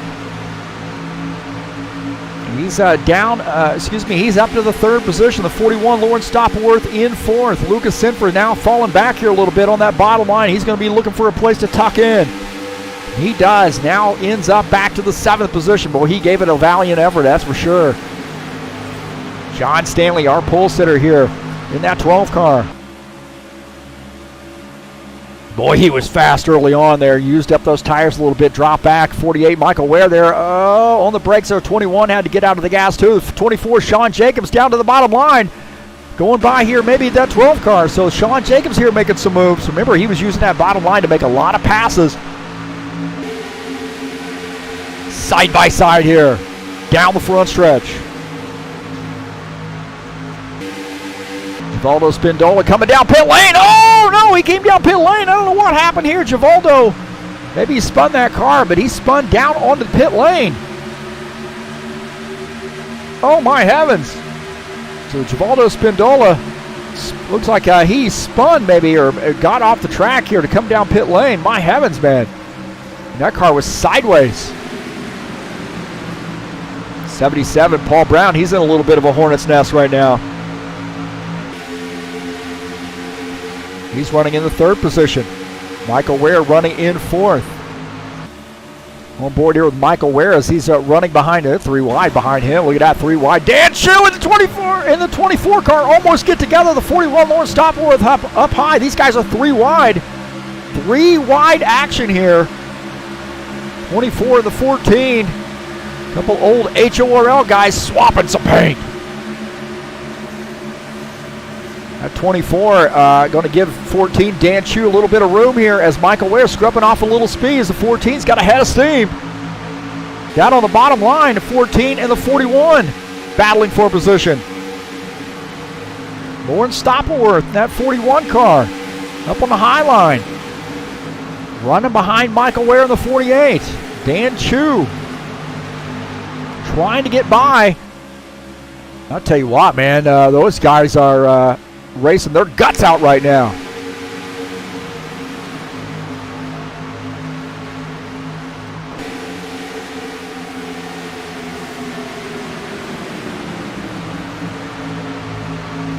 Not sure what happened to Dan Chu. You see what happened here in the Dan Chu. Oh, he loses the back end or something. I don't know. He's down in the grass. And, oh, man, is he going to end up missing pit lane? He does. I think he's going to be okay. But, man, something happened to Dan Chu.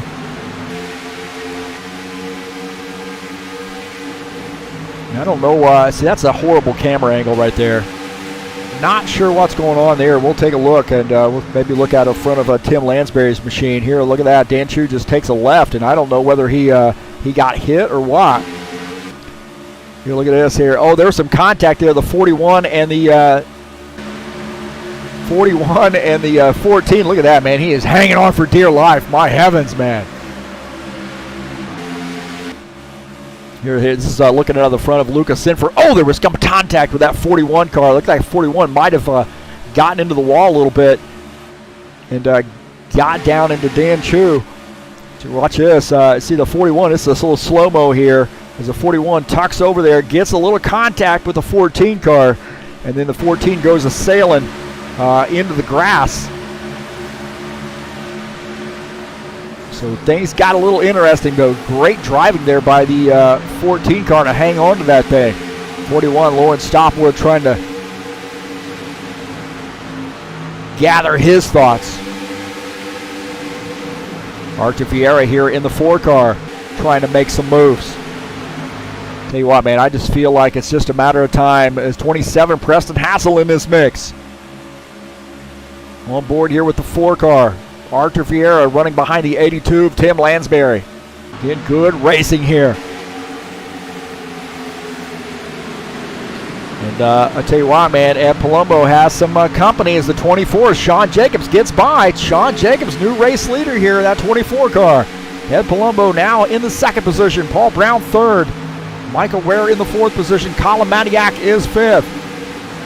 Lawrence Stoppleworth running in the 6th position, down on that mid to bottom line right there.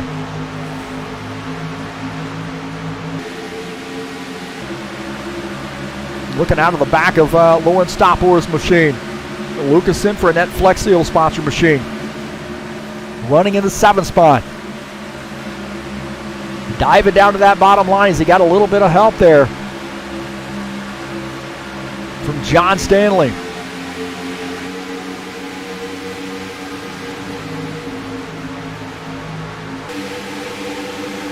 Man, this is some great racing here. 1 caution flag. There's a 24 of Sean Jacobs leading the field. 54 Ed Palumbo in the 2nd. I'll tell you what, man, how big of a win would this be for Sean Jacobs to get a race win here on such a special night. 54 Ed Palumbo running in the 2nd position. Likewise, I know this would be a very, very special night for him if he was able to get a race win. 77 Paul Brown in 3rd. Lawrence Stoppleworth in the 4th position. Michael Ware running in 5th. We'll take a look at Michael Ware running in that 5th position. They're starting to fan out again.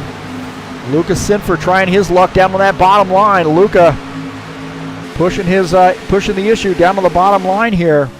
And is he going to be able to pick up a spot? He does. He picks up the 5th spot. Michael Ware back to 6th. So Luca does that little bit of a dive bomb and a slide job as now the 13 car are going to try that.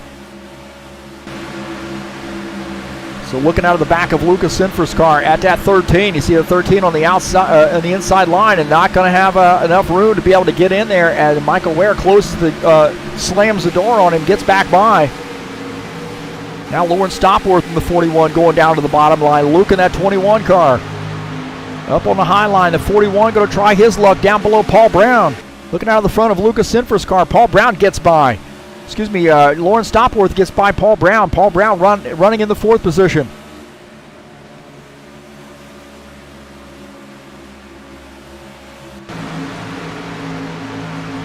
So I'll tell you what, that 41 car showing some muscle here tonight. That Mac Tool sponsored Camaro.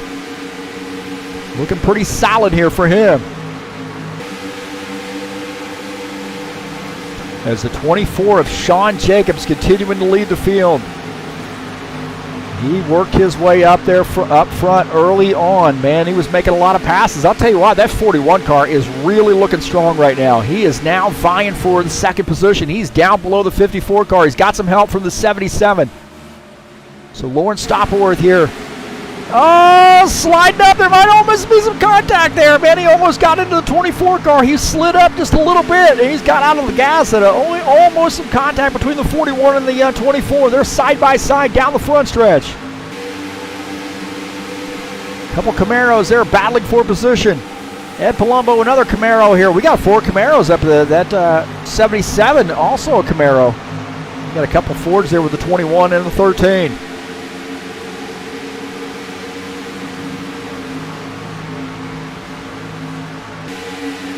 .41 there pushing the issue, and it looks like the 41 is going to go to the race lead. Is he going to bail out on the 77 car? And he does. The 77 kind of pushed him. Now he goes up to the high line. 54, Ed Palumbo goes down to the bottom line. 54 now working with the 77 maybe. So Ed Palumbo sees that bottom line might be the place to be right now. Things getting a little dicey as the 77 going down to the bottom line here. He's wanting to lead a lap.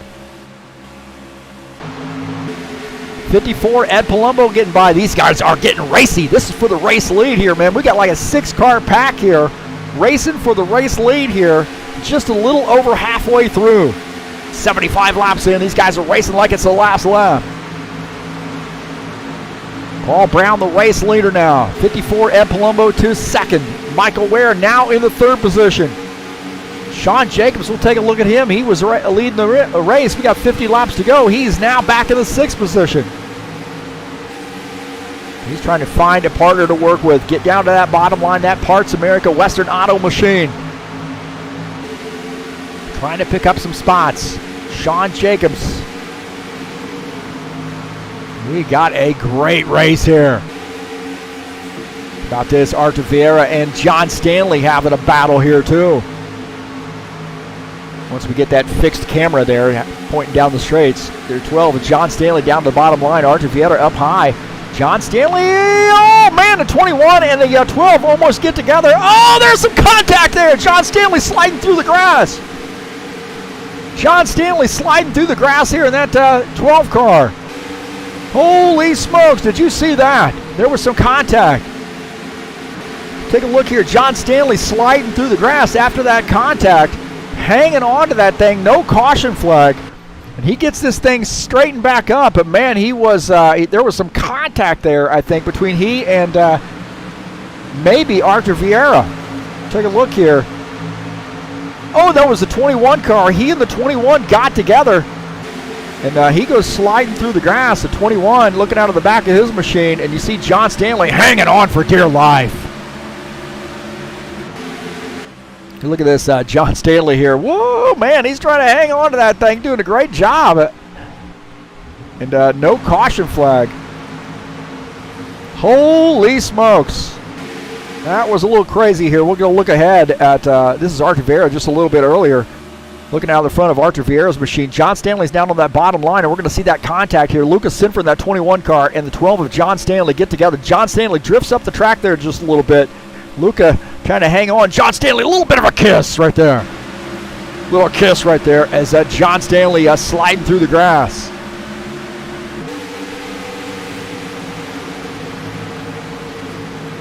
Will Dunbar here looking out of the front of his machine. He sees John Stanley in that grass and then sliding back up on the track, and a great job not getting into anything here. And then we'll take a look at Preston Hassel's machine. Out of the front of his machine is John Stanley there hanging on, no caution flag. Wow. Who else in sim racing in rFactor 2 gives you the coverage that you get here at TurnLeftTV? You know what the answer is? No one. That's right. Finger wag. A little bit of a finger wag. Right there. Oh, wait a minute. It'll work better if I do it this way. A little bit of a finger wag. Ain't nobody out there doing that, boys. Oh, my God. 77, Paul Brown. He's giving the finger wag right now to Ed Palumbo. Sean Jacobs in the 3rd position. Michael Ware 4th. Colin Matiak in the 5th position. So Zora Child come in and take a look at that, and he says, wow, man, that's some good stuff right there.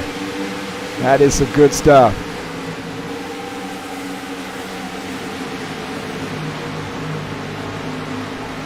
We'll take a look at the results here.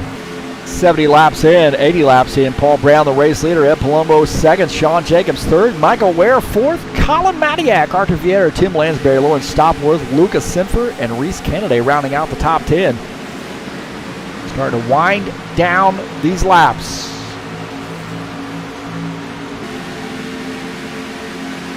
Paul Brown, the race leader at Ridge Runners Racing Machine.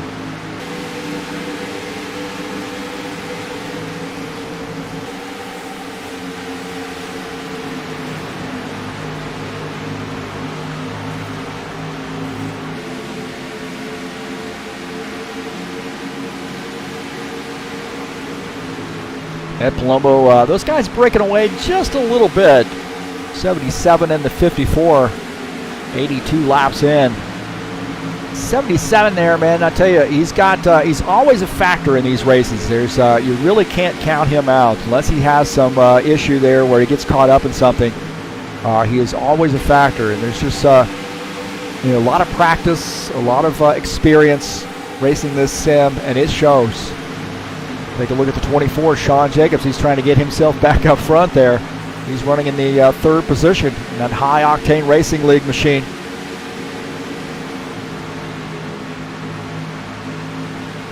Michael Ware here running in the 4th position and 48 at Atwood's sponsored machine. Definitely got to, you cannot have a conversation about, who may win this race without including the 48 car. That is for sure. Always in the conversation as a likely race winner. Colin Matiak here, one of our young guns from Ohio. Already has a couple wins here in the High Octane Racing League, so we've seen him win in the Indy cars too over at Sim Racing Mania. So that 13 car running in the 5th position right now. Arthur Vieira running in that 6th position in that 4 car.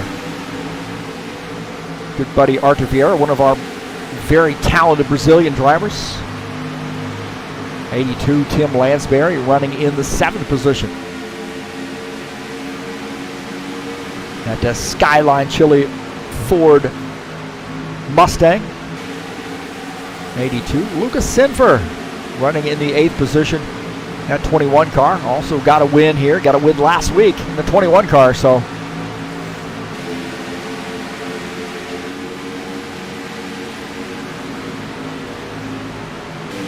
$40 laps to go. I'd say right now it's about anybody's race. It's 24. Sean Jacobs starting to sneak around on that bottom side, and I think, wow, man, you can pull it off here if you get a little bit of help with somebody following you from behind down on the bottom side. You can really kind of make that work, but otherwise you may end up losing that gap there where you jumped out of line. You might end up losing that position. So he's going to give it a shot here in the 24. Sean Jacobs down to the bottom line. Paul Brown in the 77 to 54. Ed Palumbo up high. So those guys deciding they're going to stay up on that high line as Sean Jacobs trying to give this a shot down on the bottom line, and he's not able to do it. He does end up tucking back in.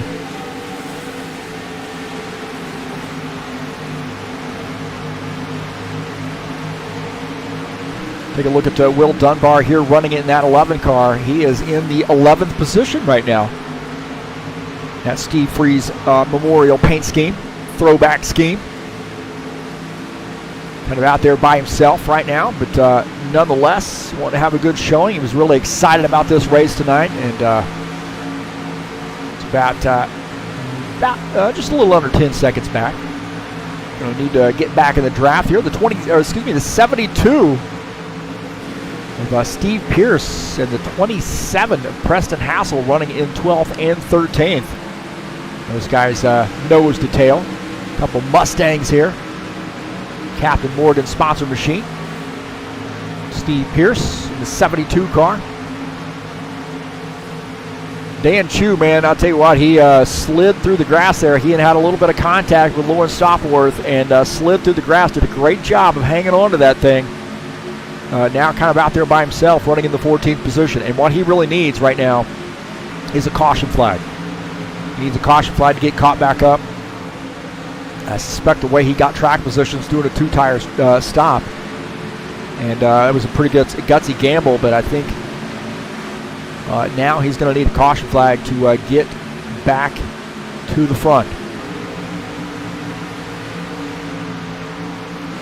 John Stanley, another one of those drivers there. He slid through the grass. He's now running in the 15th position. And I would, I don't think I'm going out on a limb here when I say he probably needs a caution flag too in that Stanley Tools machine. He is our pole sitter here tonight. So a lot of guys very, very congratulatory to the 12 car for such a great lap there to earn the pole position tonight. Paul Brown in the 77 car, the race leader. 54, Ed Palumbo in second. 24, Sean Jacobs in the third position. Michael Ware in fourth, and Colin Matiak in the fifth position. We've got an 8-car train right here, all the way back to 8th place. That's Lucas Sinford running in the 8th position. So nose to tail for those guys as these guys come down the front stretch. You got that second group there, that pair.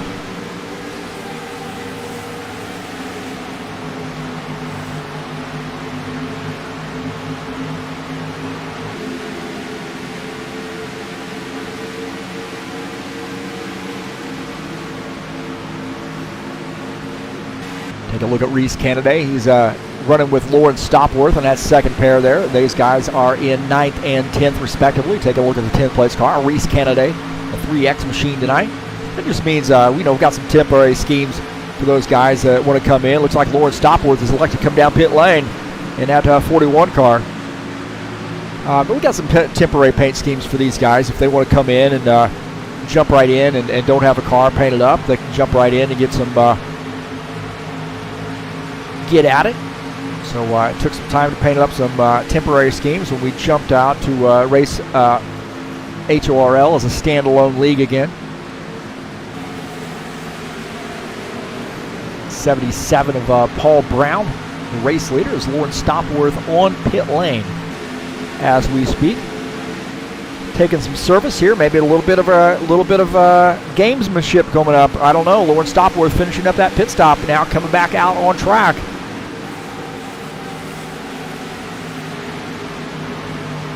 As that front two starting to open up a little bit of lead on that second crew.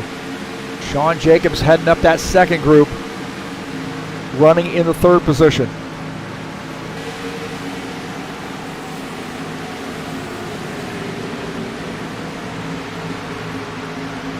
Michael Ware in the fourth spot. Colin Matiak in fifth. So a little triplet right there, and then Arthur Vieira.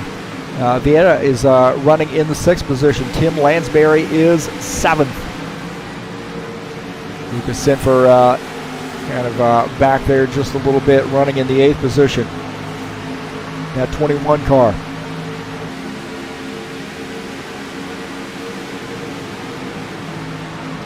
Reese Kennedy in the 3X indicating he's going to be coming down pit lane this time by.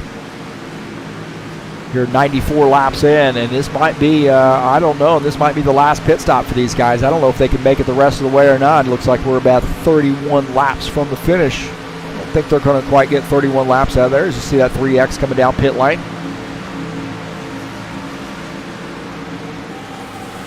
So the 77 of Paul Brown out there in a comfortable position, and he's indicating he's coming down pit lane. So we'll take a look here as a 77 of Paul Brown. Also the 54 coming down pit lane. There's the 24 coming down pit lane as well. So I think this front crew coming down pit lane, and this could be a big one here. Paul Brown going to lead this field here, lead this crew down pit lane. I think 24 coming down pit lane, the 4 coming down pit lane. So good 4-car tandem here, all getting that car down to pit road speed, which is 60, to come down pit lane. On board here with Paul Brown in the 77 car. You see the 54, Ed Palumbo, just behind him. As he tucks in his pit lane, in his pit box there is a 54 ahead, and now the 24 pitting just ahead as the 77's got a pretty good room there to be able to get out for a fast pit stop. So those guys finishing up their pit stops. I think Paul Brown might have taken two tires here.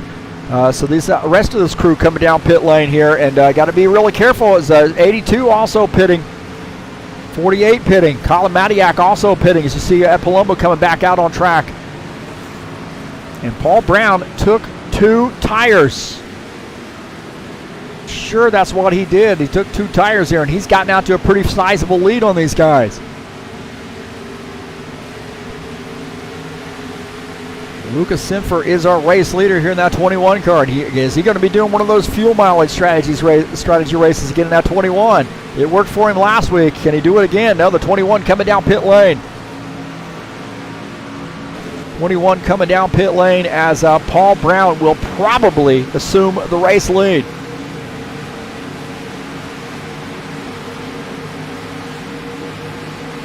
So Lucas Sinfer on pit lane in that 21 car.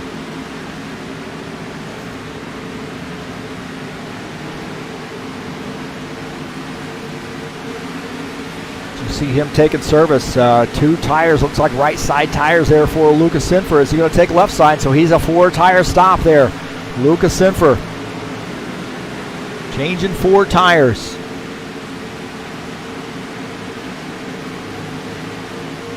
Coming back out on track. Paul Brown is the race leader now. Actually, he is running in the 5th position. The rest of these guys I think are going to end up getting, it's like, yeah, so he's the race leader now. Paul Brown is the race leader as Luca comes back out on track. Michael Ware shown in second. Excuse me, Ed Palumbo shown in the 2nd position, I believe. Going to do a refresh on the tower.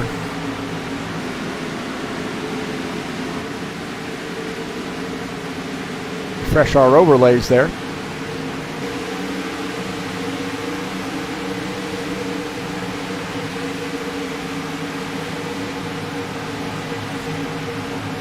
There we go. That gives us the updated. Sorry, the little hitch there, but that's nothing I can do about that. Ed Palumbo about a 2.5 seconds behind Paul Brown. So Paul Brown took a 2-tire stop. Now that leaves Ed Palumbo kind of out there sort of by himself in the 54 car.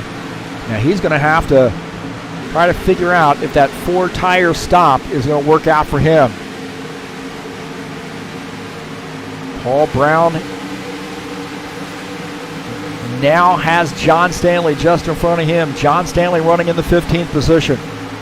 54, Ed Palumbo is closing in on that 77 car. Remember, Ed took 4 tires here, and he is showing a lot of strength as he closes in a hurry on that 77 car. I gotta wonder, is the 77, I mean, can they make it on fuel? I don't know. Frankly, I don't know the answer to that. And that may be a little bit of a fuel saving strategy too. So Ed Palumbo really caught up to the 77. I don't think the 2-tire situation is really going to be that big a difference, but Ed Palumbo in the 54 really closed in on the 77 in a hurry. And I know, I'm pretty sure he took 4 tires there. Sean Jacobs shown in 3rd. Arthur Vieira shown in the 4th position. Take a look at Arthur Vieira here in 4th. Sean Jacobs here now getting by Paul Brown. Ed Palumbo has gotten by, is the race leader now. Sean Jacobs in second. Artur Vieira is third. Paul Brown in the fourth position. Lawrence Stopworth shown in fifth. Paul Brown here, I tell you, maybe it is a tire situation, or maybe he's just trying to save fuel. Go on board here with Paul Brown. I'll tell you if he's trying to save fuel here in just a second.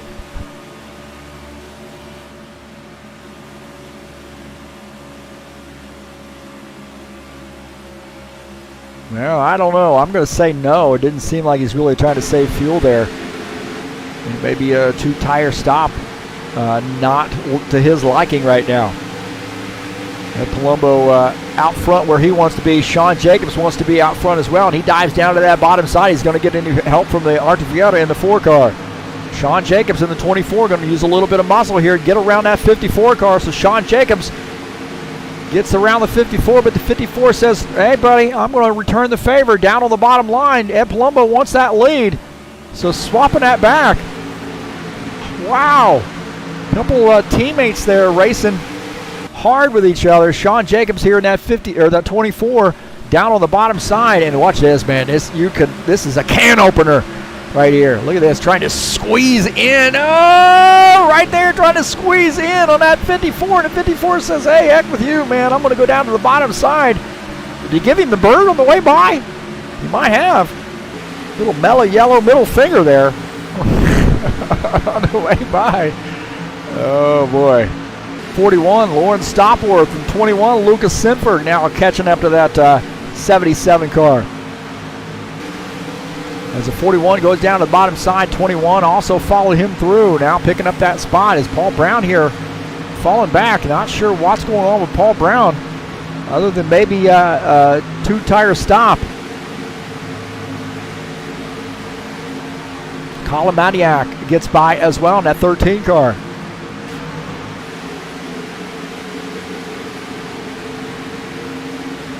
Ed Palumbo, the race leader, as Artur Vieira, Sean Jacobs back to the race lead. Oh, Sean Jacobs got him back, huh? Take a look here as this pass as Ed Palumbo gets down to the bottom line as Sean Jacobs stays up high. And Artur Vieira is going to follow him through. So, man, I don't know. There's some gamesmanship going on right now between these guys. 3 Camaros out front. There's a 24, Sean Jacobs to the race lead. The 4 of Artur Vieira is in second. Ed Palumbo is third. Lucas Sinford down on the up on the high line, trying to get around the 41. These guys are 3 wide.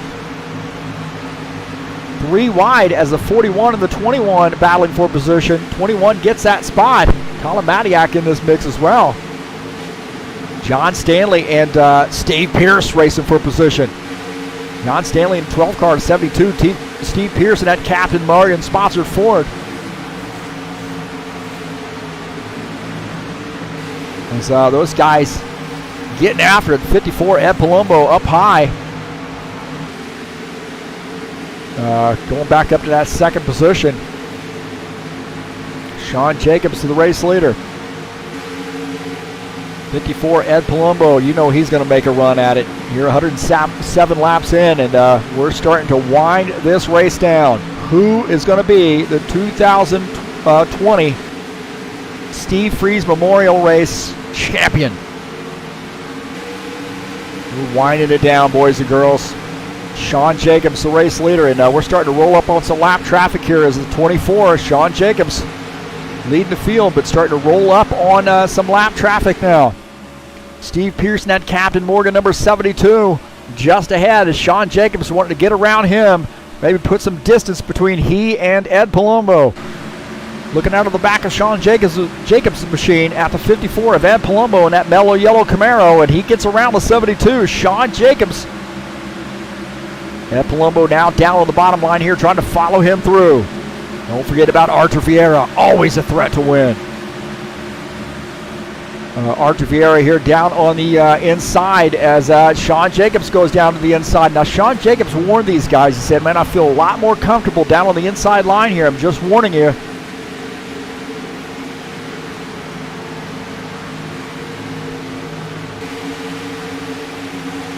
as the 24 and the 54 and the 4 racing for position. These guys out to about a 3-second lead over our 4th place car, Lucas Sinfer. Michael Ware in 5th, Colin Matiak in 6th. 110 laps in. Again, more lap traffic here for the 24 and the 54 and the 4. These guys are trying to get around here, wanting to put some more distance on that next crew. Sean Jacobs down to the bottom line here, and this is going to get interesting for Sean because he's got another car just ahead of him. Givaldo Spindola in the 68 car just ahead as Sean Jacobs gets by the 12. Now moves up to the high side. Givaldo Spindola down on that bottom line here. Now John Stanley here, but is he going to try to get by in that Ford? Ed Palumbo tucks out. He says, no, I'm not going to have enough room to get around as Givaldo Spindola down on that bottom line there. As you see, Ed Palumbo, on board here with Sean Jacobs in the 24 car, the race leader. He's in a little bit of lap traffic right now. John Stanley in the 12 car, a lap car. 68, Givaldo Spindola, a lap car. These guys working that high line, nose to tail. Sean Jacobs on the high side of Givaldo Spindola. Getting by, Givaldo gives him a lot of room. Good racing there by that 68 machine. 72 of Steve Pierce going by.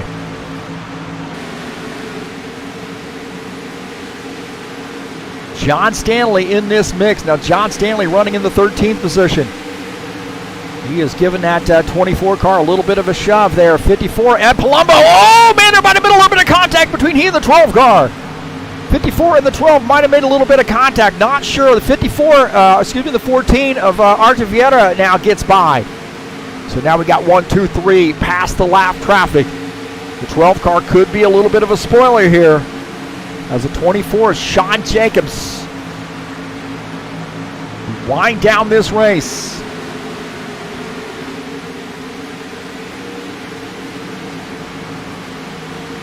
And I know he is up on that wheel, man.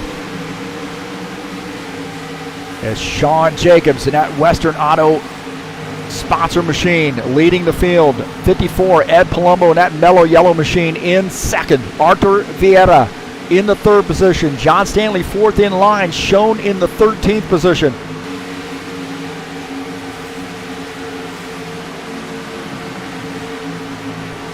Great battle here.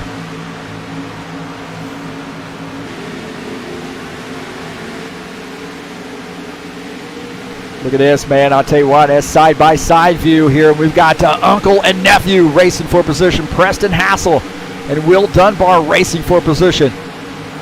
Preston in 10th. Will Dunbar shown in the 11th spot. Good side-by-side action there. The 11 here starting to close in on the 27. Preston Hassel in that 27 car. The 11, Will Dunbar in 12th, racing for position. A little bit of gamesmanship there in the family. I know Will wants to beat Preston. Preston wants to beat Will. They'll be rubbing at each other's noses, man. Friendly way, though. Good racing there between the two of those guys. Who's it going to be, man? I'll tell you what, I think Ed Palumbo here starting to work that high line. He might have John Stanley helping him out here just a little bit. Sean Jacobs wants that low line, but I'll tell you what, that could be a risky move for him. As he leaves that spot open on the high line, Ed Palumbo's not afraid to use that high line. You see his going up to the high line, 24, Sean Jacobs. We saw that low line working pretty well for him early in the runs, but later in the run, and this is the danger here, later in the run, it seems like that car falls off after using that low line. 10 laps to go.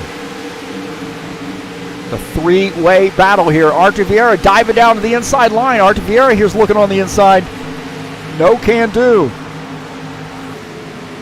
He's in this mix as well.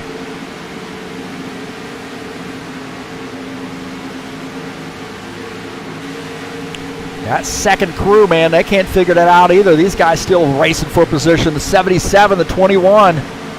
Actually, the 77 looks like he might be in 14th here, so not sure what's going on with him. As Dan Chu coming down pit lane. Dan Chu making a pit stop. As Dan Chu on pit lane now, here late in this race. That makes me think Do these guys have enough fuel to make it to the end?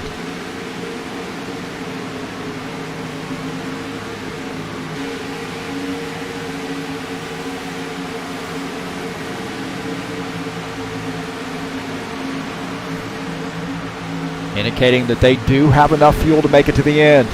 24.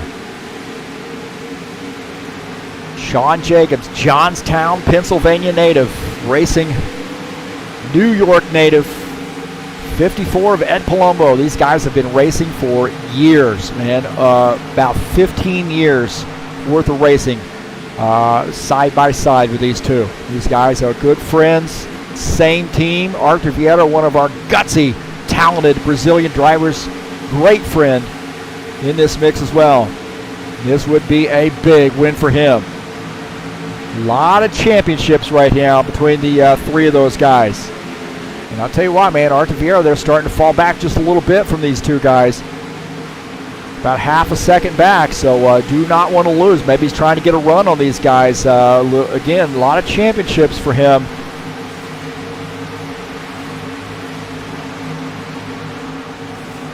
Take a look at Lauren Stopworth. He's trying to close in on Tim Lansbury in that Skyline Chili Ford Mustang. We'll take a look at Tim Lansbury in the 82 car. He's running in the 7th position. He and Lauren Stopworth 7th and 8th.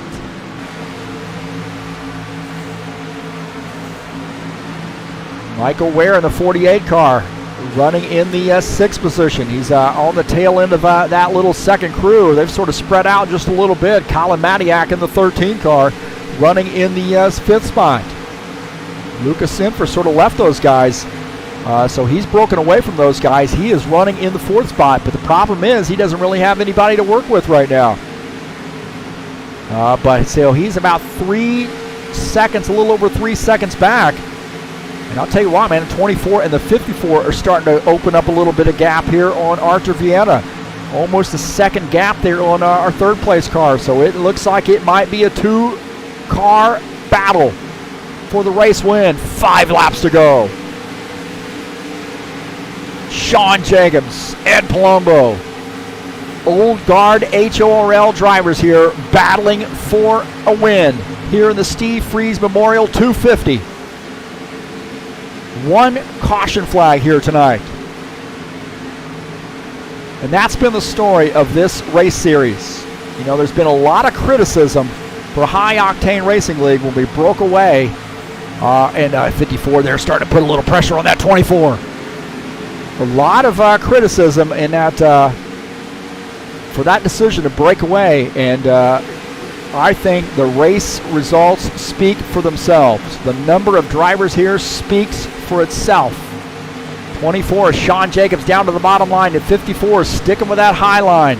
That 24 really using a lot of muscle there to get around the turns a little bit better. But I will say this, that I don't think he's it's helping him out on the straightaways. The 54 is getting a run here on the straightaways.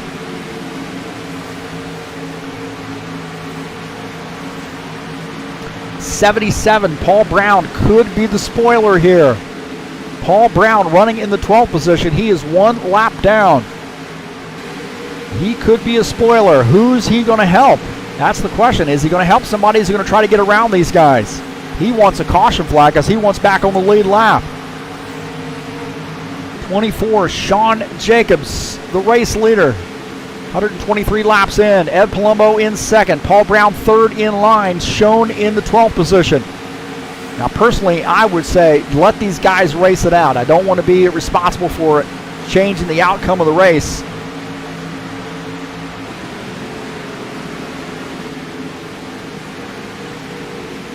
Two laps to go.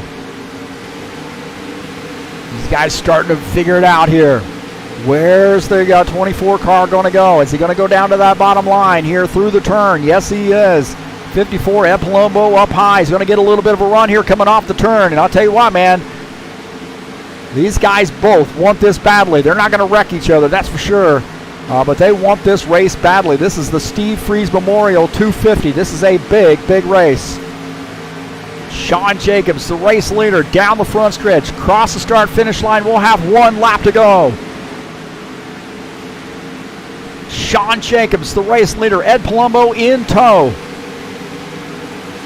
Looking out of the back of the 24 car. You see the 54 up high. The 24 dives down to the bottom side. I tell you what, he has got to be shaking right now. Sean Jacobs in the 24. 54, Ed Palumbo in that mellow yellow sponsor machine. Down to the bottom line. Ed Palumbo looking low. Down the backstretch into turn 3. The 24 down on the bottom side here. Ed Palumbo up high. Sean Jacobs in the 24 car. Sean Jacobs in the 54 of Ed Palumbo battling it out for the race win here down the front stretch. And Sean Jacobs is going to take the race win. Sean Jacobs. Oh, and he gets spun there at the end. Ed Palumbo gives him a little bit of a love tap here. Sean Jacobs with the race win, and somebody hits him hard there, it looks like. Sean Jacobs, how about that, huh? The big race win here for the 24 car. What a battle between the 24 and the 54. Ed Palumbo finishes in second. Arthur Vieira third. Lucas Sitfer finishes in the fourth position. Colin Madiak, couple young guns there, fifth and sixth. Excuse me, fourth and fifth.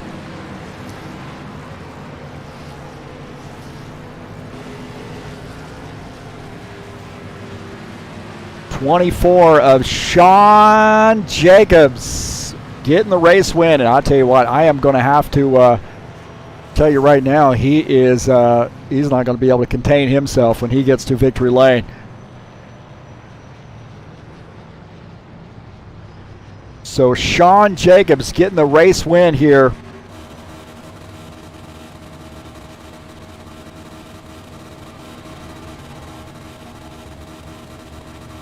So we're going on board here. I'm trying to get a screenshot of that damn car. Is he going for victory lane? There we go, victory lane. That helps me out. He's burning that car up. Don't go anywhere, Sean. Oh, Sean, why'd you do that?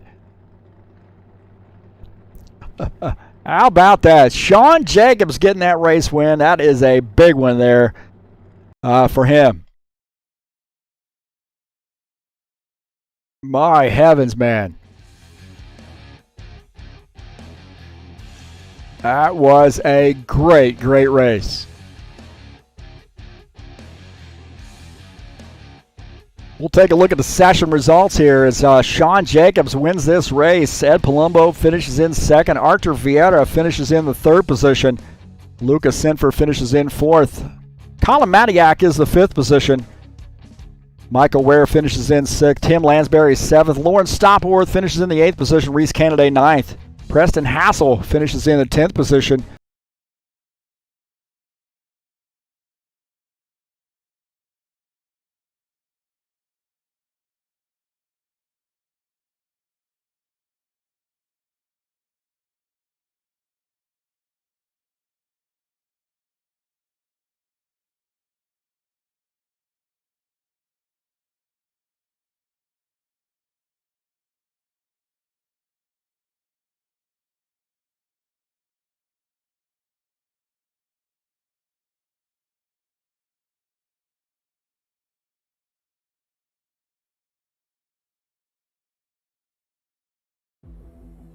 So we'll see if we can't get Sean Jacobs up here in the booth with us. Not a great screenshot there for me that I've gotten for him, but nonetheless, it'll have to do. Sean Jacobs, this 2020 Steve Freeze Memorial 250 winner. Congratulations to him, and we'll see if we can't get him up in the broadcast booth.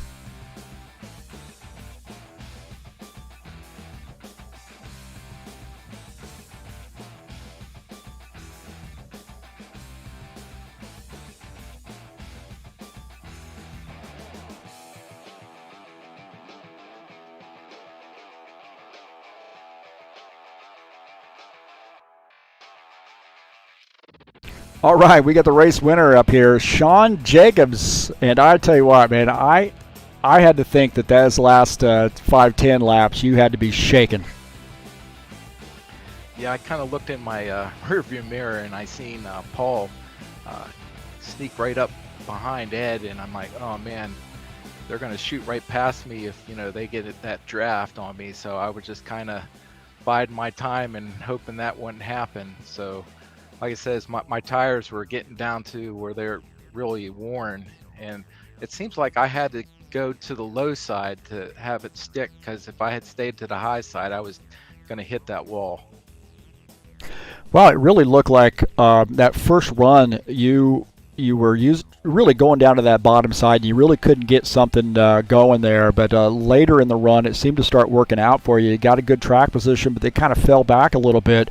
And I had a feeling when you were going to do that, when you did that this next time, that the same thing was going to happen. But that thing just kept working for you late in the race. Yeah, it seems like at the beginning, like I said, the car would handle so much better going down low in the corners. But every time I would be coming out of either turn 2 or turn 4, the how should I say, the freight train just kind of went past me. So I just said, I'll bide my time. I'll jump in the line and just hopefully, it'll come later on. And what was going through your mind there as you guys came up to Paul Brown? I know it's sort of uncharacteristic night for him, getting caught a lap down. I don't know what was a tire situation or what was going on with him, but you had to be thinking, well, he could be the spoiler here. With you knew Ed was going to be making a move on you at some point. Did you have a feeling that maybe that 77 car might have play a factor there on the race win? When we came out of our last pit stops, I was right behind Ed, and I was telling him that I got another car behind me. I'm not sure who it was, and I said, I'll be able to catch you here in a couple laps. And then I caught Ed, and then I looked and I was like, wow, 77 seems like he's, not really up to speed. And then me and Ed passed him, and then heard him over the radio saying about the gas. I guess he miscalculated. So, and then after that, then he came back out, and I seen in my rearview mirror he was behind Ed, and I thought for sure he was going to draft with him and go right on past me.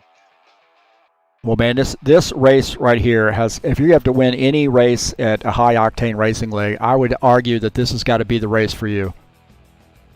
Yeah, my heart was pounding, and I was just, looking at the laps as they were going down, and I said, boy, I really want to win this for, because it's the Steve Freeze Memorial, and with Ed, we've been racing together for, 20 plus years along with you, and I wanted to get your paint scheme into victory lane, and I'm glad I was able to do all that. See, I didn't even brag on myself with that paint scheme here, but man, I know how important those paint schemes are to you, and I really took a lot of time and trying to do that upright. I think it does look good, and I appreciate the compliments. But can you talk a little bit about what Steve Freeze meant to you in racing a high octane racing league, starting out there in your sim racing career? Yeah, I just remember I was in different leagues at the time, and then high octane racing league, kind of invited me, hey, come on down. We like to have, good, clean racers, and that's what Steve Freeze really stood for, was good, clean, hard racing.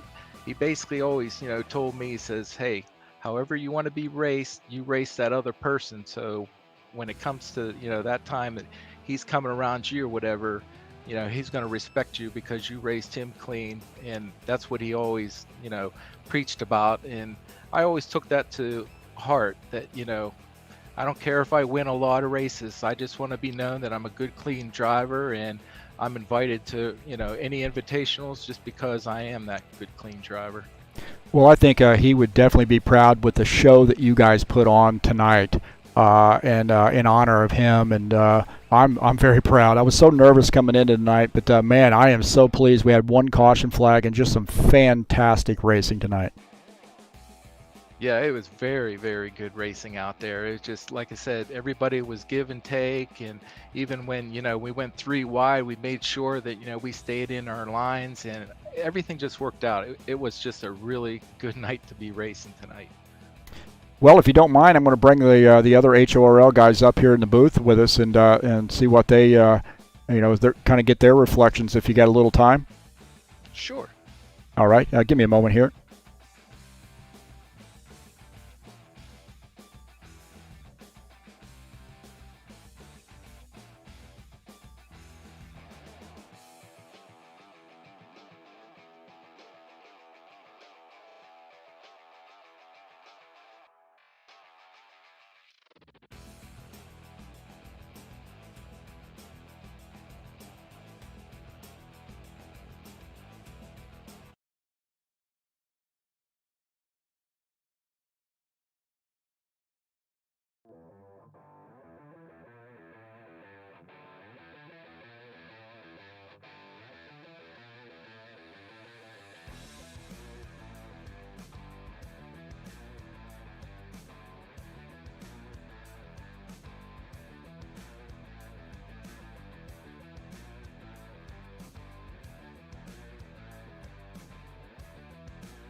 All right, we got Will Dunbar joining us up here in the booth too, and well, Will, let's get first your reflections of the race tonight, and then we'll talk a little bit about what Steve Freeze meant to you as a driver. Yeah, definitely. The race was. He's supposed to be on the channel too. I thought it went really well. I was really impressed with the drivers. I couldn't have asked for anything better, really. I think I did well. Actually, it was fun racing with Preston. Basically, stay on the lead lap. What more could I ask? I know I'm not the best racer in the world, but I was mostly just honored that I could actually drive the 11, and that I kept it off the wall and on the lead lap, and I had a lot of fun drafting Preston. And I really think this is one of my best races. Well, can you talk a little bit about what Steve Freeze meant to you? Sean has echoed his, what Steve meant to him when he came over from other leagues, and what HORL has meant to him. Talk a little bit about what Steve means to you. Definitely, Steve was. I think he always gave me the tough love. Most like a lot of those HORL members who, when I was about 15 years old when I started in HORL. Always on the wall. I was the aggressive driver, not knowing what I was doing, and then he's the first person to actually say, it's better to finish the race in one piece than to wreck out of the race. And I sort of just took that and then hung out in the back and then started really reflecting on his take it easy and then just let things fall in line. And what more could I ask for than just something to get me on the right track? Without his advice, and then of course my uncle teaming up with me, there would be no sim racing for me, right? So his advice really got me on the right track that I'm still here today. And of course, I asked you if you would be willing to race the 11 car tonight, and you jumped at the chance. How did that feel, getting in that 11 car? It was amazing. I didn't think I was worthy, of course, because how can you compare to that? But I was honored above all else, and then I had a ton of fun, and I think it really helped me focus, because I was like, just don't wreck this car. This car is too good to be wrecked. And that kept me off the wall and on the lead lap. Well, we got Preston Hassel up here as well. Have any words, first of all, for Sean and his race? Oh, hey, Heath. Sean did a great job. I kind of was having my own problems, kept keeping me in the back a little bit, but he drove a good race, and he deserved to win this race. And I want to say congrats. Well, talk about what High Octane Racing League has meant to you, and specifically Steve Freeze. I know you ran the throwback scheme tonight, which was really kind of the flip or the inverse scheme of what Steve ran in I think that was maybe the Cup 88 mod back in the day. So talk a little bit about your experience with Steve and what it was like to race with him. Yeah, Steve and I became friends back in 2003. I first started High Octane in 2002, and I was just like my nephew, Will. I was bouncing off of walls and just struggling. And he finally got up with me, and we got in contact on TeamSpeak, and he started talking to me, and we started doing some practices, and we just got to know each other. And we would talk every week. For all the years that I raced with him. He was just such a great person. He did so much for me to actually get me to where I am, driving. Even though I just recently came back, all the years that I did drive was a result of what he did. And High Octane has just been a part of my life. And I just want to say I'm proud to have my nephew racing with me too, because somebody's got to carry the torch on. Oh wow, man! How about that, huh? Will, you got to treat him right now, man. You can't loud talk him anymore. Yeah, I'll try to stay off. I'll try to keep him out of the wall. That's about the best I can do. Well, I gotta wonder, Preston, what'd you think when you came in to choose your car and you saw that surprise paint scheme for you? Oh wow! Usually when I go in and a game fired up, and I usually see my number 27. Then I saw 2 number 27s, and I'm like, oh, wait a minute. I clicked on it, and then all of a sudden I saw the throwback scheme, and it was just like it just threw back me into the memory of back into the early days of when when Steve Freeze painted me a car, and I asked him, I said, well, let's do a reverse scheme of yours, and he said, okay.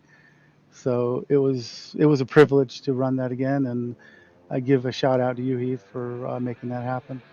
My pleasure, man, and I greatly appreciate you guys coming back and racing with HORL. And we kind of went through a little bit of a rough patch there, and there was a lot of criticism for us going out on our own. But it seems to, I think, judging from the way the race turned out tonight, and the last season, and the Bushwhacker season, and the Bushwhacker series, and of course now we've got the Saturday Night Thunder, and we've even got an IndyCar series starting up. I think we're turning out to be making the right decision as far as I'm concerned.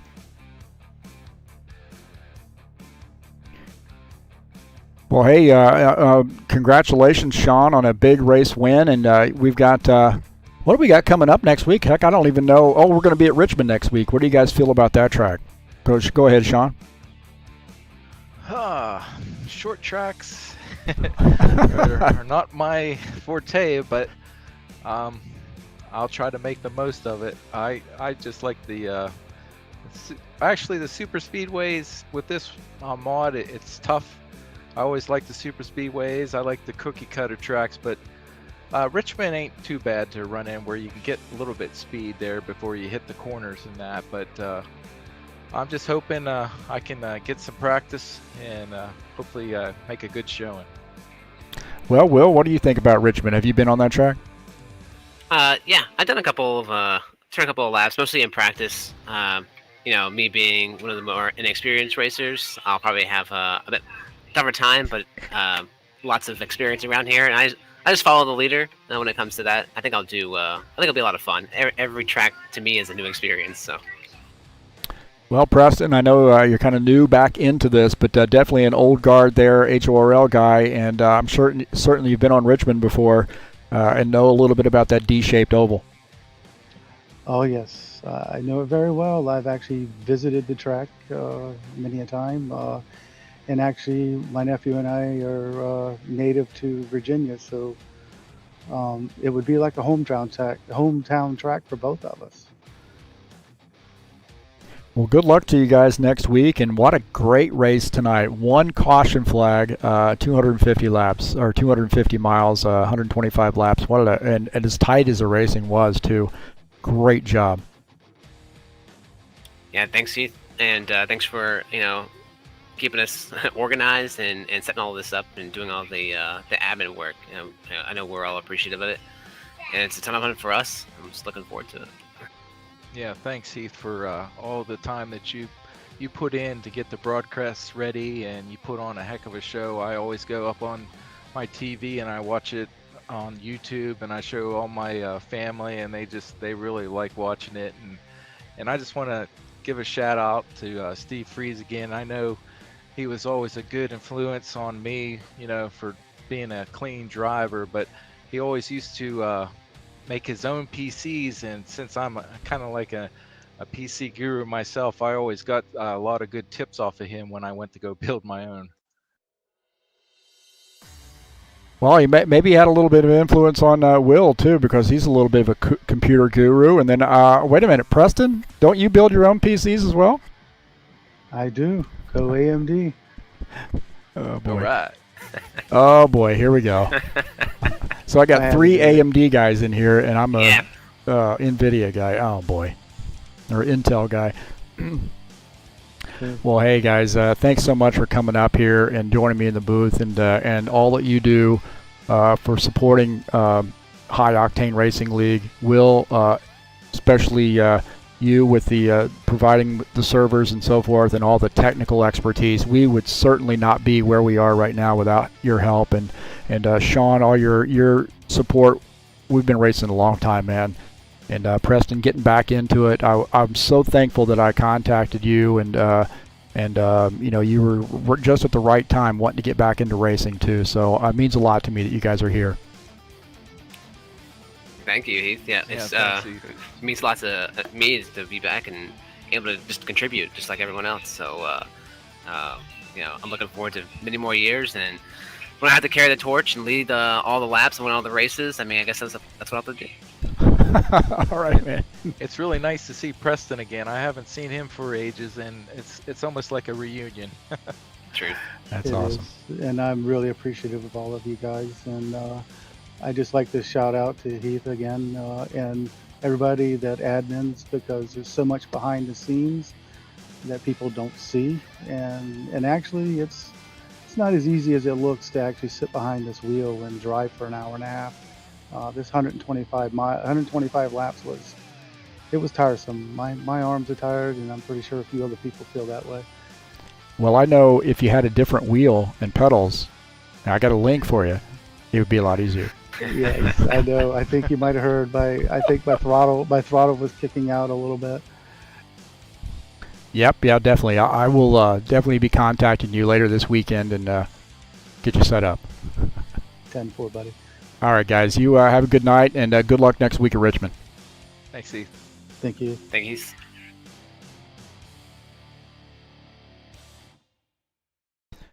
Well, I'll tell you what, man, that is a very, very cool interview that we did there with those three guys, knowing Steve Freeze the way that he did, and I can't say enough about the driving that I saw tonight out of the crew. The old guard HORL guys and the new guys that have come in, that I've been racing with for quite a long time, actually, as well. That came in and really put on a heck of a show. Just a fantastic show. So could not be happier with the race here tonight at Michigan. And Michigan's got one of those tracks, man, where it can get out of control in a hurry because the racing is so tight. But, man, the racing was just fantastic. And that speaks to the level of driver that we have right now at a high-octane racing league. Just an incredible group of guys. Very, very friendly, very courteous to one another. You don't ever hear them arguing and so forth. It's just a fantastic environment that we have going on here at a high-octane racing league right now. I want to thank you so much for coming out and watching me here on the YouTube channel and watching this TurnLeftTV broadcast with these high-octane racing league drivers. And again, thank you for your support. Edders Magel joining us in the chat. Where you been, Edder? You need to get out here on the track. Good to see Edders Magel joining us in the chat session. Boa noche, my friend. And again, thank you for coming in. I could not be more ecstatic at the way that this race turned out with as many drivers. We had 17 drivers here tonight, 1 caution flag, 16 drivers finished the race, and we had 125 laps, 250 miles here at Michigan with some very, very tight racing. Hey, if you haven't hit that subscribe button, if you're watching this for the first time, please hit the subscribe button, share my videos with all your friends, let people know what's going on here at TurnLeftTV. And of course, you can see all the High Octane Racing League races right here. Once in a while, I do some other things. I've done some stuff for Sim Racing Mania as well, and also IndyCar Brazil, done some stuff for them. So who knows what we have up our sleeve. If you'd like to make a donation to TurnLeftTV, you can click on the link right up there in the banner of the channel. And again, share my videos with all your friends. Hit the thumbs up button. Let me know you were here. And thanks so much for coming in tonight and joining us. HighOctaneRacing.net is the place you want to be if you want to join us and race. You can also follow us on Discord. And we have a great group of guys. Pop up that Discord address right there. If you want to join us on Discord, there's the address, and we encourage you to come out and do so. Always a pleasure to see new drivers come out. And again, 17 drivers, and we just want to see those fields grow and the level of competition just get more and more great. So again, thanks for coming in. Well, I do want to say we got some more racing coming up this weekend at Michigan International, Saturday Night Thunder. The Cup Boys will be back at it, 100-lapper, race number 3 tomorrow night, and that'll be right here live on TurnLeftTV. That's right, Michigan. The Saturday Night Thunder, race number 3 tomorrow night. And you can see it right here live on TurnLeftTV.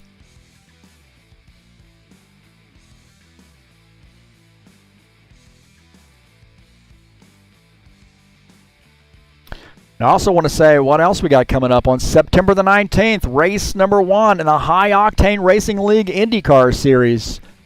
Thomas Gowom will be heading that up. And Las Vegas, Iowa, Phoenix, Michigan, Gateway, Texas, Auto Club, Pocono, and Indy are the ovals. And then we got one road course at Watkins Glen. I know Colin Madiak will be happy about that and seeing that track on the schedule. I know he's excited about that one. But really, this is going to be a great change of pace here. And starts on September the 19th. Races will start at 4 p.m. Eastern Time. And it should be great. So excited about that. I want to say thanks to Thomas for agreeing to admin this race league. 200-mile races on the ovals and a 60-minute race on Watkins Glen. And then, of course, Indianapolis. We're not doing the 500-miler. We're going to do 250 miles. That's 100 laps, I believe, at Indy. So that'll be a great one as well to finish out the season. That's a home track for me. So I might just sleep in that morning and then show up at the track later that afternoon.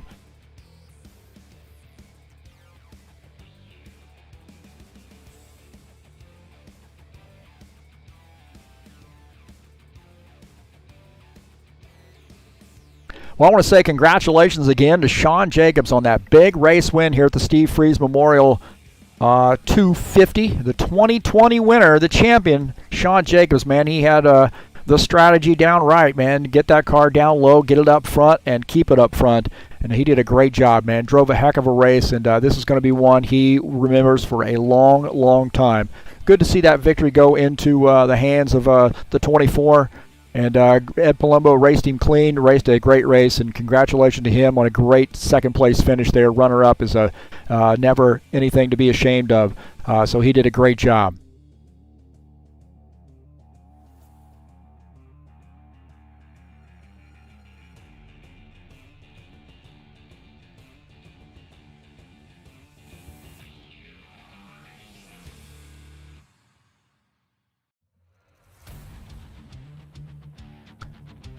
Well, I tell you what, boys and girls, again, thank you so much for coming in and joining me here on TurnLeftTV. Very excited about the turnout tonight. I love that type of stuff, and I love the support here at TurnLeftTV. And that's going to do it for us tonight. I'm going to go up here and hang out with my friends for a few minutes.